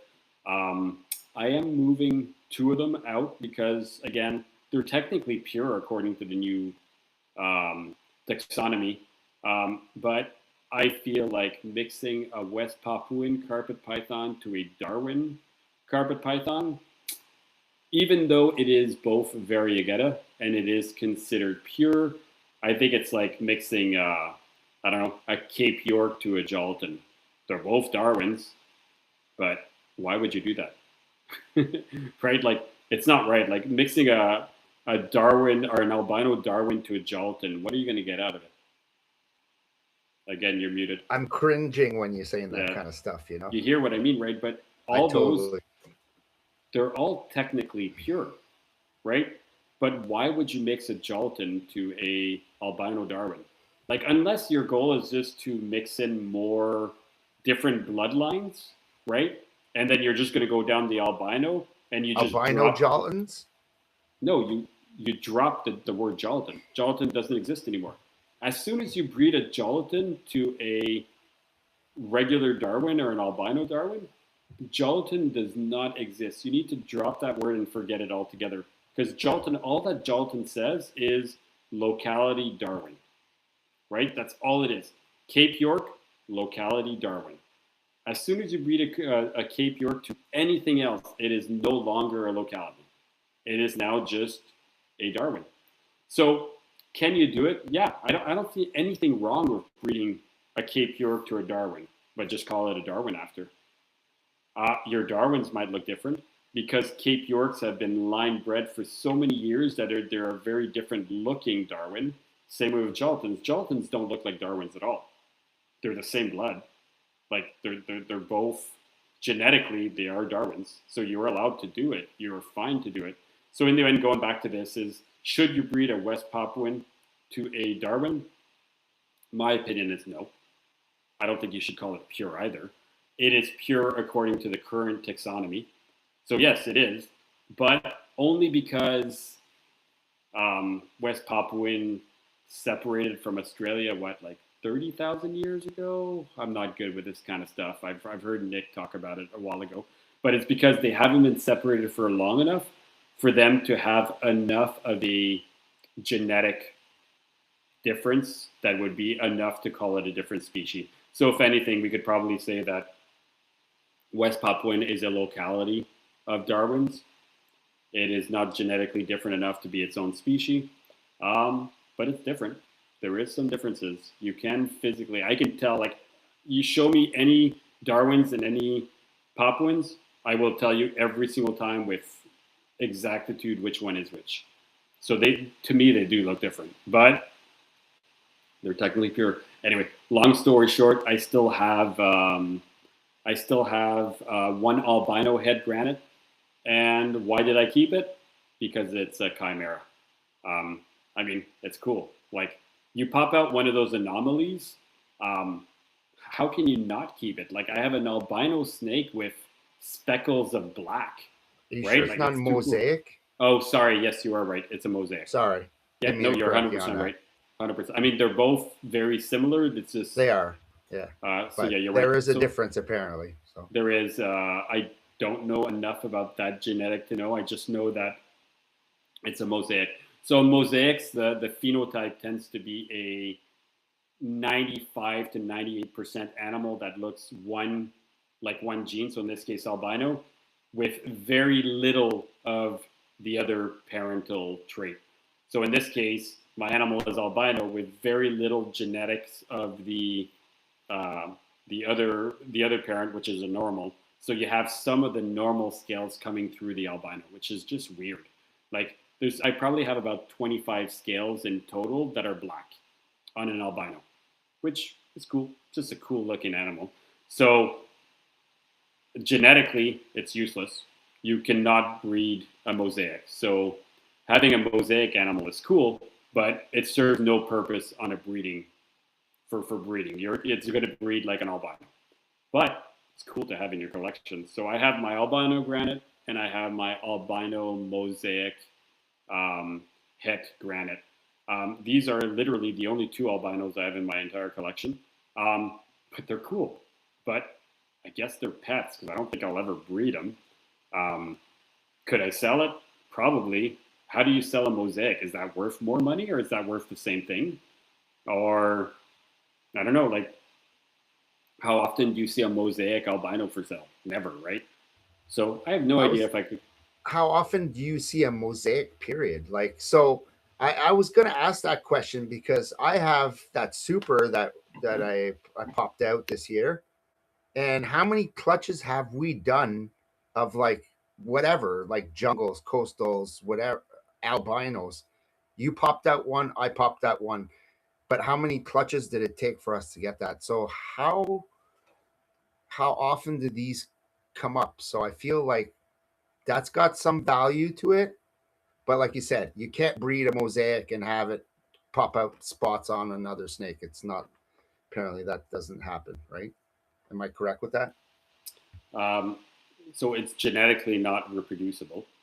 But how often does it happen? So I'll let you make the own count. So count how many babies you've produced in your entire snake career, right? So if Right. I went down the how many clutches have I had, and on average in the past 5 to 7 years, I've been producing between 8 and 15 clutches.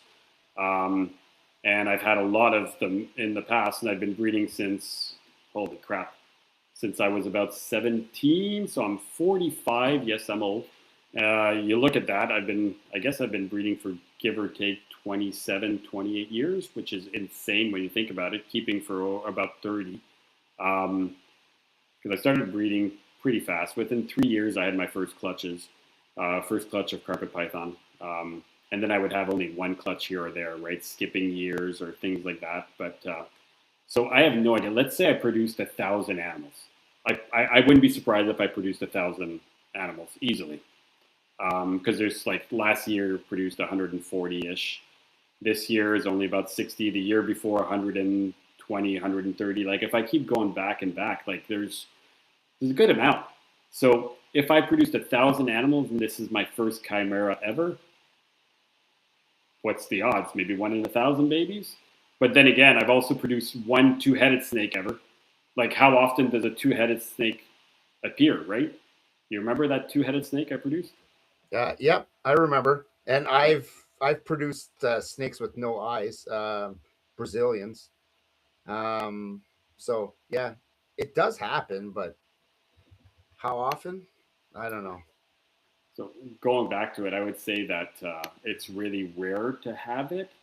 Can you put a price on something like that? I mean, I'm sure it's I'm worth sure something. somebody can find a price for it. Yeah, but like Right. if I was Yeah, to yeah, sell an albino head granite, I'd probably get like $400 for it, give or take. yeah. It's probably what its value is, especially being a 2.5-year-old animal that's almost ready to start breeding next year. So it has a value. Now, the fact that it's a chimera, I don't know. I'll be honest. I probably would let it go if somebody offered me anything decent. But if not, it's just a cool pet that I'll be keeping because I probably won't breed it. But I don't know. I don't know. What do you think? $800 could be worth. Mhm. It's worth a little bit more. 600, maybe 800. Yeah, I don't know. about the It's six. worth more because it's cool, and you'll never be able to breed it again or to reproduce it again. But it's a cool animal to have in your house, just like having a That's right. two-headed snake, right? How cool is it to? I don't know if you saw the picture of Star Yeah, Python. Star Python. Yeah, I Yeah. saw it. So he just Is that a produced a. jag, eh? I think it's a Jag Yeah, Exantic. I think Exantic it was. jag. Yeah, Yeah. So he yeah. produced a two-headed python, but he produced a two-headed python that is way cooler than my two-headed python. Like his actually has a full bifurcation Y, and each heads are about like 2 to 3 inches further from each other. Like have a good 2 to 3 inch neck, which is so cool. So my two-headed python wasn't that. It was also a coastal. Actually it was a coastal just like him. It probably was an Exantha because that's all we were breeding back then. But mine, the Excuse me. heads were like tied at the neck, so like this. So they had 4 eyes, they had 2 full jaws, but the back end of the like at the neck and like the jawline is where they were attached. So you had one neck and 2 heads. Um, Unfortunately, mine survived and it lived. I kept it alive for about 3 or 4 weeks, and then I euthanized it because one mouth wouldn't open, the other mouth would open, but I don't think it was able to swallow. It probably might have if I would have wanted to force feed it. Um, I felt like if the animal wasn't going to eat on its own, I wasn't going to keep it alive. And judging by the anatomy of the mouth, because one mouth opened with the other mouth, because there was a part of the jaw that was just the back end of the jaw was connected to the other jaw. So crazy cool animal, and it had no kinking in his body. Like it was cool, but it had no kinking, but you could tell that it had a bit of a spiral-like look to the body. Does that make sense? So it wasn't right. Like it wasn't right. There's no question. So I did euthanize it, but it's freaking cool. Like popping out a two-headed snake, and his looks like perfect. It I looks know like the they're snake is anomalies for sure. Oh, but like how do you decide the price on the sale of a two-headed snake, right? Like everybody wants I it. don't They're know if I'd cool. sell that though. Like, Yeah, I but don't know. if somebody wants to put it, let's say you have a reptile show or you have a pet shop, right? And you can have a two-headed snake as your display animal. Like that brings in people. Like I find like it could have its own value. If I popped out a two-headed snake that was perfect health and looked good, it would 100% be my pet. I would play experiences all the time. I would be like trying to put the rat right in between both and see if they fight for it. Like like the fact that I've heard people talk about it, like, oh, this is the dominant head. This head doesn't eat, or they're both dominant and they fight for food all the time. So the only way to feed them is I got to feed them both at the same time. But then the rat comes at a bifurcation of the both, and then one ends up doing it first, and the other. Like I've heard people talk about it, and to me that shit's cool. Like it's just for fun, right? It's experience. Like I don't know. To me, like if I had a pet snake, like I'd love it for, like instead of having a pet snake that is like, for example, my first Favel Jungle, she serves no purpose in my collection anymore. But I've had her for over a decade. Like she's my son's first and only snake. She's the one snake that got me back into carpet pythons again.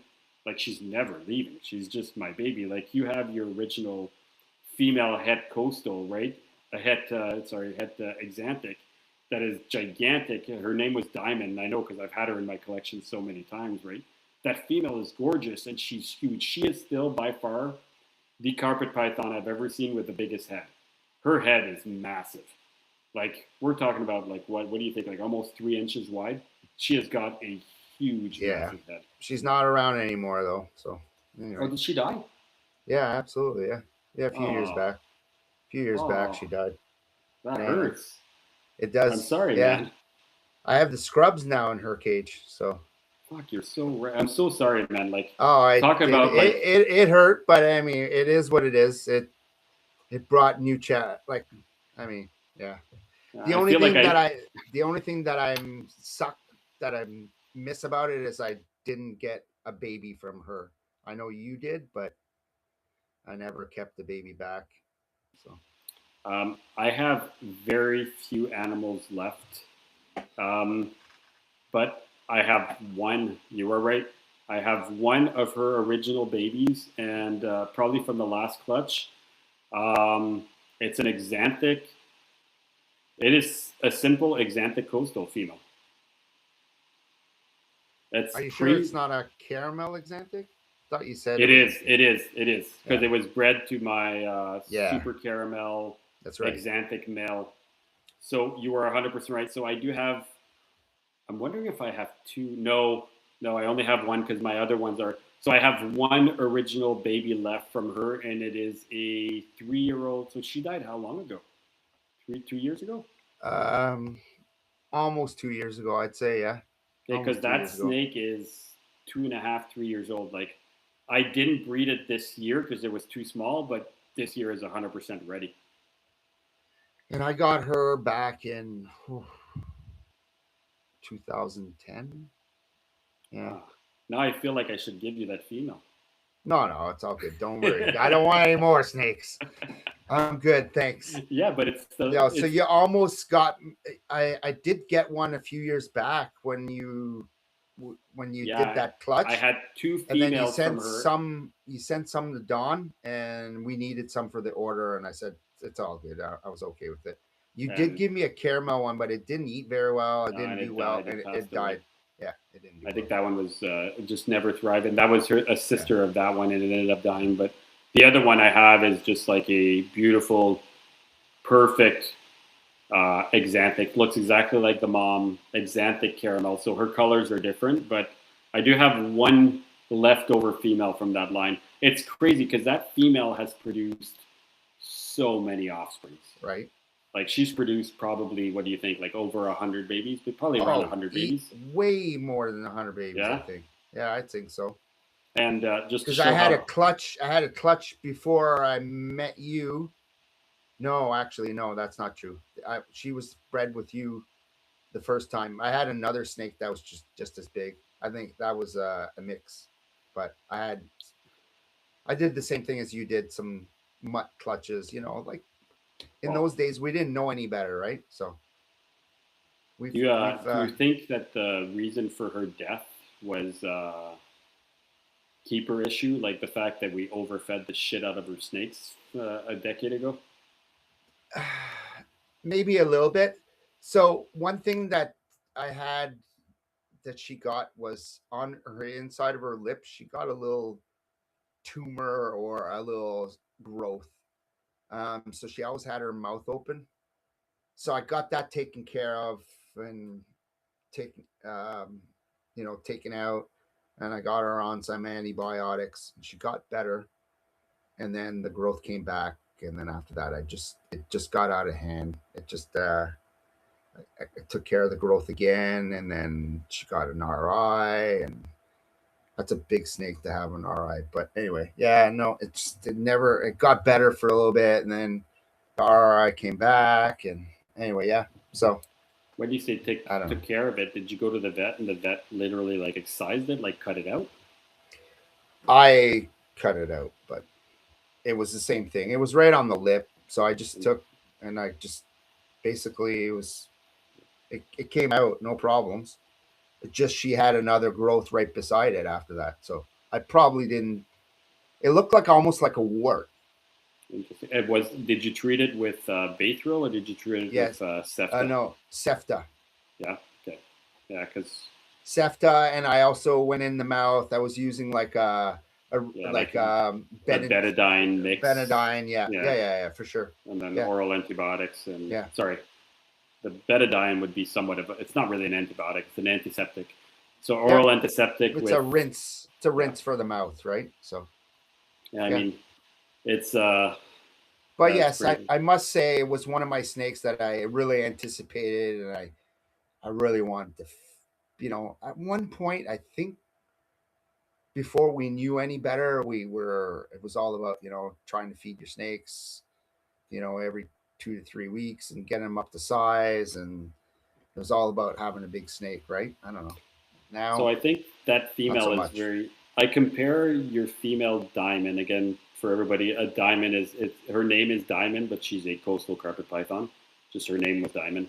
That female is similar to my female from Favel, my pure jungle carpet, where both were such old snakes that they were from over a decade ago. Where man, like I had that snake, and my son would be so happy with it, right? He's like, feed it, feed it, feed it again. Let's see it eat. And I would just feed the shit out of it. Like for the first 2 years, there was no cycling her. There was just feed, feed, feed. To give you an idea, at her heaviest weight, she was 8.5 pounds. So an 8.5 pound carpet python is a snake that is like I don't even know, like that's as big as a tennis ball around. Like it was a good size animal. And she's around, she's easily, no, I would say easily, I would say she is 8 feet. And I know a lot of people say like their carpet python or their snakes are 25 feet long or 40 feet long and all that kind of stuff. She is an actual 8 feet. Most of my carpet pythons are 4.5 to 6 feet. And the 6 feet ones are the big ones, right? But this female, to give you an idea, in their first few years, I would like to. I have the records actually. I think one day I'm going to go.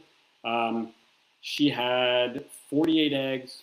Second year, 46, 44, 43. She's had at least 4 clutches in the 40 range, and like you need a big snake to pop out those clutches. Like I think your Diamond Girl was massive too, and was actually I would argue to say that she was bigger than my jungle. I think yours was even bigger. Um, Yeah, she was big. like, Mine what do you think? Do you think she and hit 9 feet? she was about the 8 foot, but just the head and everything else Oh, was she was just massive. She massive. was. She She was a looked big more snake. ancient. Like she had like my girl is still alive now, and she's got a big head.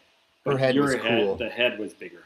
It was cool. It was like the size of my fist. Oh, She was it was big. impressive. Yeah. Like a lot of people talk about those gigantic snakes, and I think nowadays we don't have those big snakes anymore because nobody feeds the shit out of their snakes. Like so to give you an idea, I went from feeding my animals way too much to I think I've said it a couple times now on this podcast. Sometimes I think I underfeed now. Sometimes I feel like I need to feed more. And I'm saying that looking at all my snakes, some of them have a little bit of the muffin roll on the side. So I'm Pudge. barely feeding my Pudge. females, but they're still big. Like they still have meat because you really don't need to feed them a lot. But some of my females might get 6 or 7 meals a year. Because if I don't feed them for 6 months of the year, and then I feed them only 6 or 7 times, like once a month, but when I feed them, like, man, I fed my diamond just 5 or 6 days ago, and I think I said it. She looked like she swallowed a football, man. There was like a good foot area that was not even moving. Like she was stiff as a board, and I fed her one of those like jumbo full size rats, like your big monster rats, and she ate it. But again, I think I hadn't fed her in almost 2 months because I just haven't had time.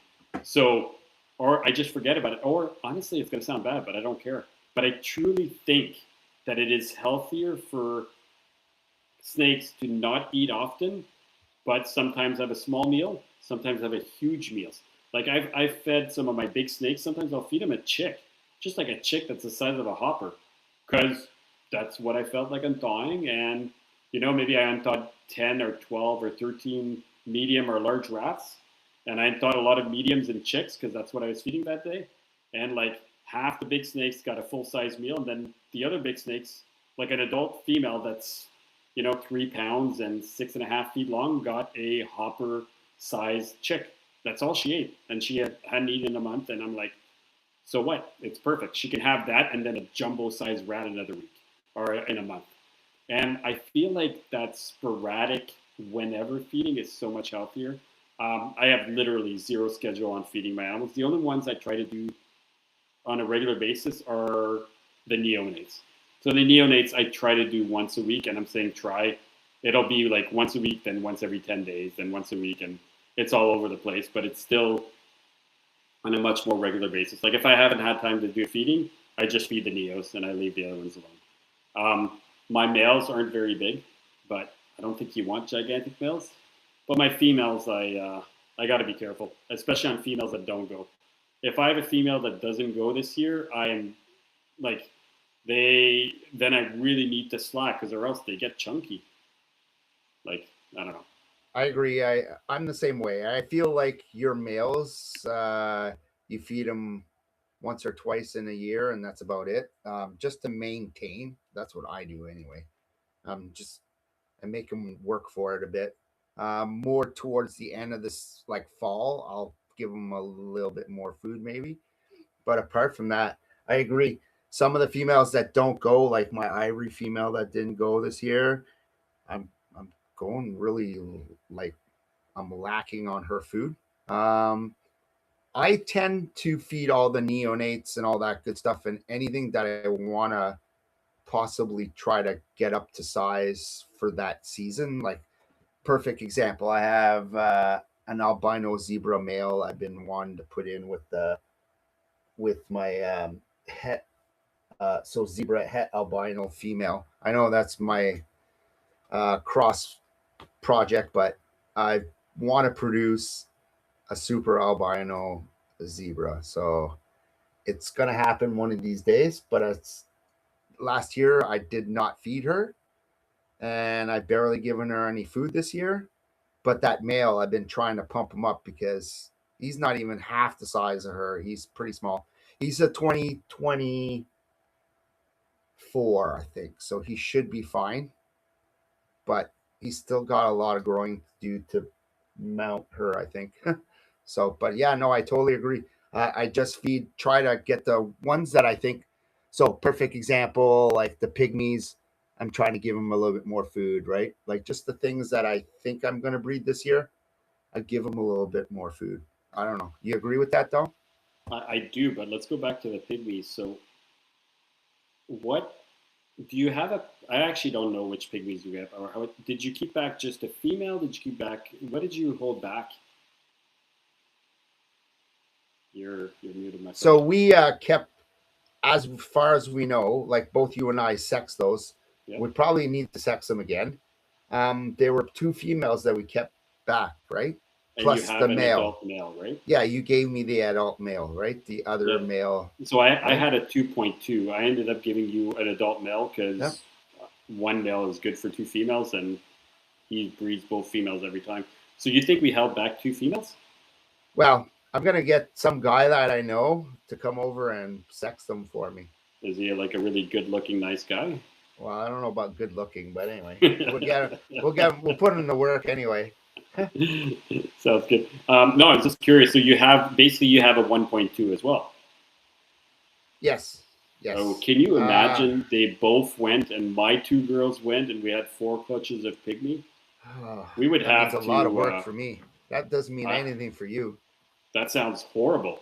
It That does sound sounds horrible. that's Sounds like a that lot of sounds like work. a mistake. It sounds like I probably will have to take some time off or something. Make that a full-time job. It is a lot of work. Is it doable? Probably, but I don't think I. we'll I don't know if we're gonna go that far, but I'm trying to get them up to size, see what happens. Do it. So But my thinking is, like, there's certain animals that I would like. I have the 1.2 of pygmies. I would never ever have more than that. I love them. They're super cool. I ended up losing my 2 clutches this year. One to maternal incubation that didn't work out for me because I screwed it up, and the other one I didn't realize she laid a clutch and found them very desiccated, hard as a rock eggs. But the previous years, it's always worked out, right? So, but I don't think I would ever have more than 1.2, man. That is, I don't know. What do you think? Would you ever want more than that? Like, if you produce No. babies, are you going to hold them back? No. No. Unless it's something funky coming out of it, but probably not. I wouldn't keep anything. No. I would try to make our money back. Like for you, it's money wise, and for me, it's my time. I would love to try to get them going, and then for us to make some money off of it, right? And just to give back to my time that I spent on them, because they're a snake that you spend a lot of time with, right? A lot of time, and so my initial pair I bought for $2,000, and I think it took what we finally got back. We finally sold a trio for 2,400 because the guy bought 3 animals, and you know what? That's the first time ever in like 5 or 6 years that we saw money back. So I would say the initial pair has paid back. You have a trio, and we ended up getting another pair for. Well, that one we didn't even pay money for. We traded for random snakes we were trying to get rid of. The last of the last weird hybrid crap that were valued at nothing. We moved everything for a pair, which was amazing. That was a great trade. So I mean, we haven't really made money off the pygmies, but they've been great to keep. You ended up getting some, and we've paid back our investment. So at this point now, I think it's more about just if we have one clutch and even a couple of babies survive, then all of a sudden it starts paying your time now. That would be the next goal, right? I've learned a lot too, so Oh, yeah. I feel like that's learning That's is to me that's worth a lot, right? Yeah, 100%. You've gotten way better at the upkeep of them, and I mean it's one of the arguably the hardest python species to get going. I think it's right up there because of the sheer fact that they're so insanely small. Like I feel like I'd say the most difficult species of pythons to get going you often hear is the black-headed python and the pygmy python. Would you agree? Yes, I would agree. Yeah. And I feel like the black-headed would be way simpler. Because even though you have to force feed it or assist feed it for the first 6 months of its life, it's big. It's really easy to shove either a hopper mice or a pinky rat down its throat. It's big. So when you start with pygmies and you do pygmies, every other snake is easy after that. Come on. I mean, I have no issues force feeding any snakes or like assisting. Everything's bigger. Right? So it's just easier. So you want to go back to where we left off with your history or what? We So can. I where feel we're like I at. kind of said everything. Is there? I Yeah. don't know. Yeah. Where do you think I need to go from there? Is there anything else you want me to talk on before we eventually close it out? Um, maybe not on the history. I don't know if you have anything else you want to speak about. I guess. Um, I'm not do you quite have sure. anything that you're anticipating for this upcoming year? I'm kind of well. I'm still trying to breed my really two big ones that I would love to hit this year is my roughies. Um, I have resexed those three roughies way too many times. I definitely have a male and I definitely have two females.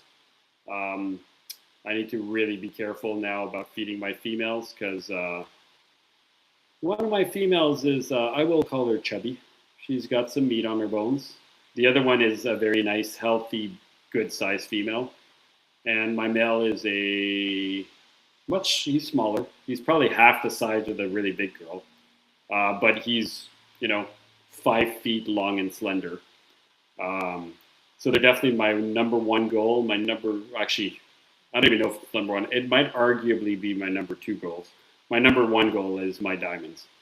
Um, like Yeah. that female, my male is insanely gorgeous, but that female is insane. If I could manage to successfully breed diamonds this year, I'll be honest, I might end up keeping every single one of them because diamonds are really high up on my like top favorite snakes. They have moved up that chain like really really high up. I would argue to say the nicest looking snake in my entire collection is my reduced pattern diamond. Um, and I think if I bred that female to my male, which is an insanely gorgeous, he's not Riverbank Zoo, he's San Diego Zoo. Um, he's got more of the bright yellows in him. He's not a white base diamond. He's really a high yellow base diamond. So I think him with the female will really complement each other really really well. So I'm hoping if they hit it, I'm pretty sure I will not sell one of those animals. I think I would arguably keep the entire clutch just to raise them up to see how they look after a while, and I probably would move some eventually, but that would be a clutch I would keep at least for a year, if not two. Yeah. I know you would get some, but moving animals to you isn't selling. Because at any point, any animal that goes to you, if I need it, we're just moving things around, right? It could still be your snake. I can move it in here to breed it. So the best way to hold back is to send shit to you. Because when they're at your place, they're still held back. They're not Yeah, out it's a in the dumping public. ground. Pardon me? It's a dumping ground. You're starting to dump shit at my house too, just for the record. Oh, come on. That's all good. Yeah. Hey, Yes. So it's one of those things where I feel like diamonds aren't there. There's barely any in Canada. There's always finally been like two or three people that have imported diamonds from Star Python, which is great. There's a few of them. But I would bet you that there is less than a dozen diamonds in all of Canada. There might be more, but there can't be that many diamonds left in Canada. There's barely anybody, and there's almost no one breeding them. There was one pair bred last year, which was a reduced pattern to reduced pattern, and he got a really, really tiny clutch. And that was it. And before him, I don't think there had been any breedings in 6, 7, 8 years. I think the last one before him would have been Aslan. have you spoken to that guy since? I have not in a little while. Because we Probably were should. supposed to kind of like get something or work something, but Yeah, anyway, I should we reach kind out of to him. dropped off. Yeah. I haven't talked to him or I haven't heard from him in a long time. So yeah, I was supposed to get a baby from him, and I still would love to get a baby from him. The only Yeah. thing is, right now I want a baby from him. But if my pair goes next year, I don't want anything from him. Why would I want it when I can produce it my own and all of a sudden I've got everything, right? So it's kind of one of those tough things. There's a part of me that wants to wait to see if I can produce them myself. But if I can't, I really want more from him. So it's tough. I don't know. I don't know what the right answer is because, like, you only need snakes until you can produce them your own. And buying a snake like that, let's say buying a reduced pattern diamond, it's not a cheap animal, man. It's a few $1,000 animals. So yeah, But I would like to get some from him, and ideally, I'd love to work out trades. I love trades, but I'm pretty sure he's a I would like some money type of guy. So time will tell. But we had an arrangement. He just wasn't ready to let him go, and he was still feeding him. So, but I will reach out to him and see. The only problem is I don't think I have the funds to buy it yet, so that might be an issue. I don't know if you have the funds, but You know me, I'll try to find the funds if it comes yeah, up. But anyway, yeah, no, I don't have the funds right now, but I'm definitely interested.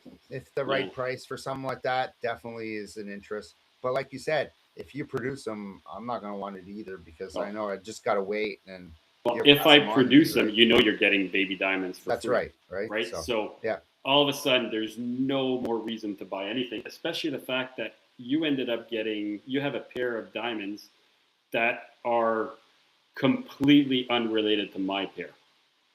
So we basically have 3 to 4 different lineages of diamonds just between us. Like, we wouldn't need to go anywhere. So if, is that, am I correct or not? yeah, no, absolutely. So my male is a 2022 Casper London Zoo line, and then my other one is SD, so San Francisco or San Diego Zoo. San Diego Zoo, sorry. Basically. So basically the Casper London Zoo is more of a whitish kind of look to it. Really nice. And then the SDZ is got a lot of rosettes and really high yellow. The only thing is she's only a 2024. She's really starting to eat now pretty good, but she's not very big. She was a very But picky she's a eater when I. female, right? She is a female. Well, Ooh, yes, as supposed far to as I be. know. I never sexed her right off the bat. So, I trusted the guy that I got. I mean, Star Pythons. I think you know. so I guess we don't have that many lines because so the Casper London Zoo is completely different. That is a completely different line. My male is the same as your female. That means we both have a Yeah. San Diego Zoo. But it would be cool to breed my male to your female because they are very similar. You know what I mean? Yep. That would be a nice pair. And my female is also from Star Python. She is pure. I have to look back at her lineage.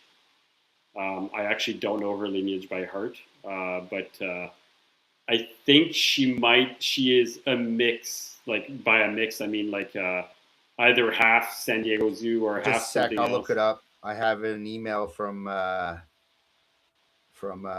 what's it called? Star Philip. Philip. Yeah. Philip Stursky. Yeah. Let me know if you remember what it is. I can go look it up. I can. I'm sure I could figure it out. But yeah. Anyway, we could build a small army of diamonds. Okay. I'm going to reach So out to him because it would be nice to have one extra one because he's got his lines are different too.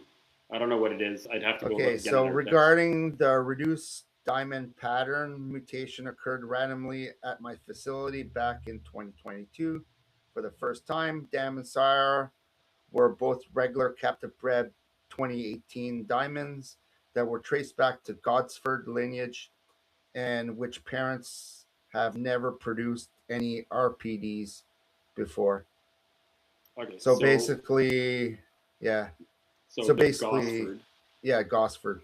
Now the question is, what is Gosford? Is Gosford just another word for SDZ? I don't know. I've heard that. I would I have might be to. wrong, but okay. So my reduced pattern is Gosford line. My male is San Diego Zoo. Your female is San Diego Zoo, and your other male is London Zoo He's Casper. from a confiscated line from way back, but Yeah, but technically Rolf was the one that started it. So when you look at it, Rolf, I don't know, Rolf's reptiles are. He's a guy in Germany. yeah, he's He's the one the that got them, and then Phil got a hold of those, and then had bred those. That's how I understand it. yeah. I mean, and he's pretty well known. Rolf is He does. He's got a lot of pride Brazilian rainbow boas too. uh, that He's got that shit some. is He's got insane. spectacular stuff. This guy, a really nice guy. I've spoken to him before. Um, it's kind of funny how, you know, with the diamond. So I have another guy in Denmark that has a sister to my male Casper London Zoo, and I've made friends with him. And every time we post, Rolf will comment on, "Hey, these are my babies," you know. So he's very proud of that. But it's kind of neat to see that all come through, right? It's I don't know, it's awesome. Yeah, but I love like the few snakes that I've sent in Canada from my collection. Whenever I see people posting, I'm like, oh my god, some of them are gorgeous, and it's like, how did I let that go? But you can't keep everything. So, but it's so nice to see some of your babies, like especially when they're from like prized pairings that you really wanted those, and you let only a few go. And I feel like that's kind of that, right? So, anyway, so going back to the initial question, so roughies for sure, diamonds for sure, are right up there. Then after that, my next like I'll probably do pygmies again. I'll do inlands again, but they're nowhere high up. Whether they produce or not, I'll be honest, I don't care. They're cool. I've now produced so many inlands and so many pygmies that I'm good. Jungle wise, again, love jungles, but it'll be just fun projects. There's nothing really I'm looking forward to because I kind of hit the plateau of what they can look like. Now I'm just selective breeding for higher yellows and deeper blacks. Papuans, I'm really looking forward to trying for a visual to visual axanthic granites, which should be kind of cool. And lastly, out of all the carpets, if there's anything I hit on, is my coastals. I've been doing horrible with coastals. It's been 2 years in a row that I've had almost no coastal production. This year I produced one baby coastal. One. Like, who produces one baby? I had a one clutch egg. So, I mean, and he's at your place because he's a tiny little guy. So coastal Finally wise, shedded. Oh, did he? Yeah, he shedded, but hasn't eaten yet. So Yeah. we'll get her going. We'll get him going. If you have a chance, take a picture. I'd love to see what it So, looks like. oh, he's beautiful. I will after this.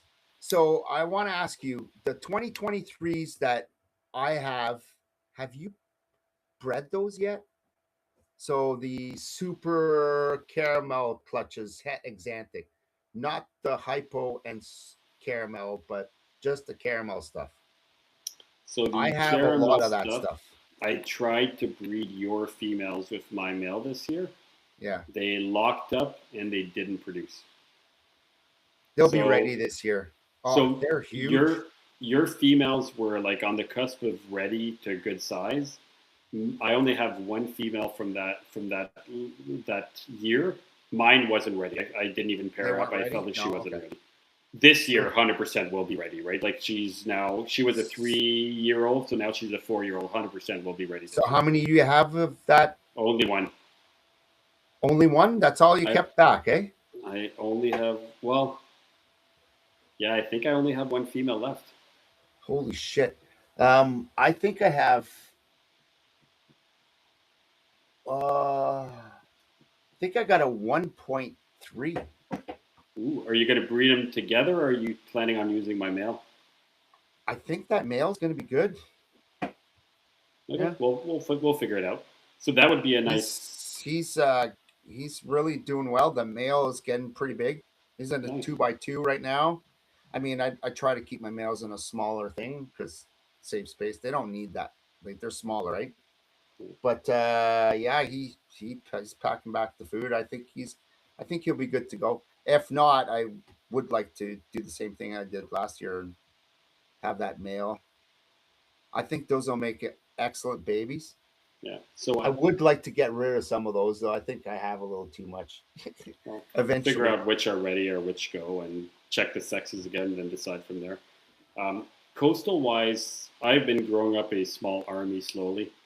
So I still have my original 4 really nice coastals, which are my big female axanthic and my big female hypo tiger caramel, which are both gorgeous. And my two main males is I have a super hypo tiger and I have an axanthic super caramel male. So I have two really strong males and two decent females. I have another female, which we were talking about earlier, the caramel axanthic that I've been growing up that might be ready this year. She's not that big, so she might not. she's 3 years old, but I think I haven't been feeding her enough because she's probably around 4 feet, but she's not that big around. Like honestly, unless she starts packing on food, I don't think she's ready this year. I also have one female that that should be ready, which is the caramel. What is it? Caramel head exanthic tiger. Um, so that should be ready. And then I have the entire project that was a pairing from a while ago that are so they are all hypos possible. No, they're all hypo caramel possible super caramel tigers het exanthic. We'll say that 3 times in a row. Um, so I bred that one clutch that we had 9 holdback babies, and those 9s are very much spread between us. And I think we lost one. Well, you have one female that I have a 2.2 right now, so yeah, I think myself. I have a 1.3, and you have one of them that I think is unfortunately dying at your place that just hasn't eaten in the year. So I might have a 1.2 instead of a 1.3. But they're insanely gorgeous. Are they ready this year? I don't know. They're getting close. They might be. They might not be. I think they need one more year, but they're getting up there. So they're all like, you know, like your 4-foot coastal that has size, but you're like, maybe it could go, maybe it could not. So I feel the males might go, but I'm not gonna try. But I feel like the males are about to size, but my females are definitely not thick enough and ready for it. They definitely need another year for sure. Yeah, like one of my, I had put a jungle in with this year that was exactly at that. Like it's like maybe, maybe not, and she ended up going, and she produced 10 fertile eggs, and they're perfect, and they're the ones in the incubator, right? So sometimes those 3-year-old females, man, you're looking at them and you're like, she could go, she could not go, and you know she had a perfect clutch and she's bounced back really well. She's been eating ever since. She put on all of her weight, and if anything, now she's growing, right? So I don't see anything wrong with breeding a snake at 3 years old, but most won't go. I'd say every time I've paired up a 3-year-old female, I'd say usually they don't go, but every now and then they'll go. And if they don't go, who cares? Like she's just ready for next year, and if she goes, she's done well. And maybe it's me, but I feel like a young snake tends to have better fertility than an older snake. So most of my young snakes usually tend to go well, or I'll get a shit clutch. But if I get a shit clutch, it's because it didn't go well. Like there was either no male, the male didn't pair, and the female tried to go anywhere, or things like that. So I agree with you with that. I feel like the younger females do better, but you got to make sure your female is ready for it. So I feel like good plump female, or I feel like egg quality could be bad. Like I feel the babies could be a little smaller. I've, I don't know. Does that make any sense? It could be. I'll be curious to see what that clutcher from that small jungle is, because the eggs are the exact same size from the other female that is huge that laid. All the eggs are the same size. I bet you all the babies will be the same size. But I've had a smaller German female this year, and the babies are still doing well. But the size of Bonnie's clutch and the size of her clutch, the eggs were a little smaller, and the babies were a little smaller. I found they were. Give you an idea, I had those. I had 2 inland clutches this year, right? Both females are identical in size. They're a good 6 foot, good size female, full, perfectly healthy, good size. Some of the babies, have you noticed that are considerably smaller than the other ones?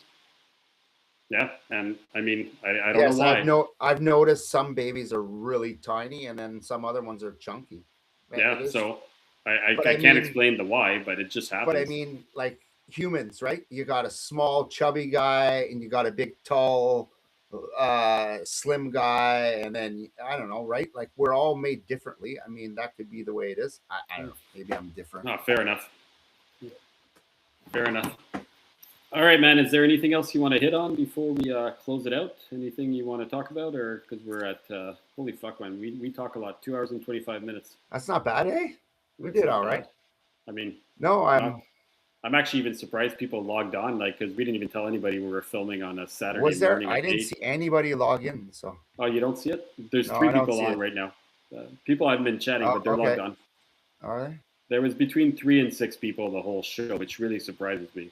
So, but nobody's been chatting, so which is fine. Yeah, that's cool. Yeah.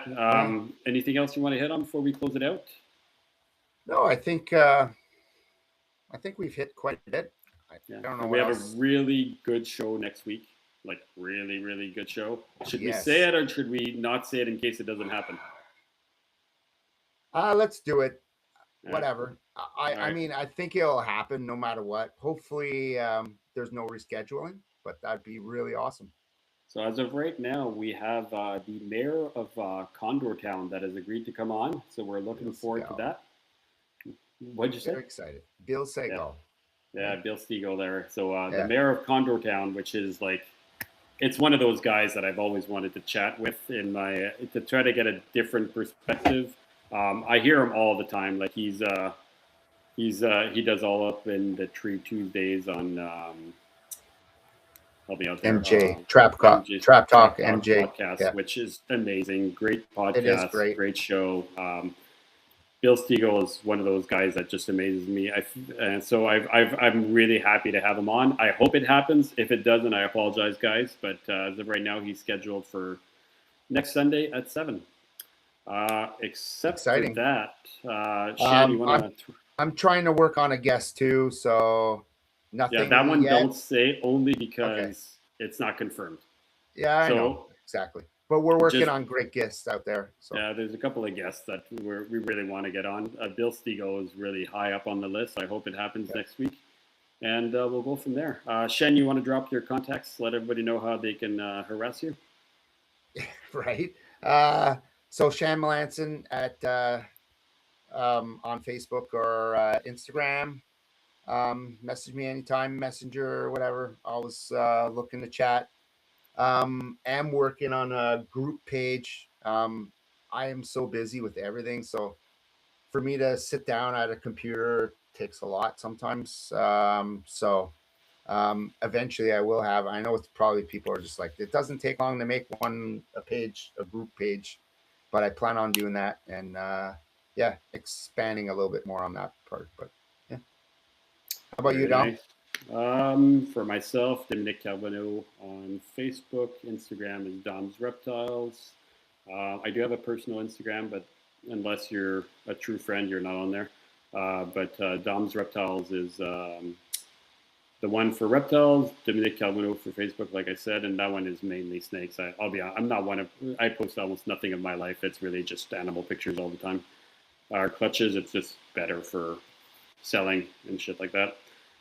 For the podcast, it is Reptile Rejects on Instagram. It's also a good way to reach Michael. Michael's still working on the back end, helping us with the podcast. He's still here, just a pretty face in the background. I assume his hair is growing and it's very, very big.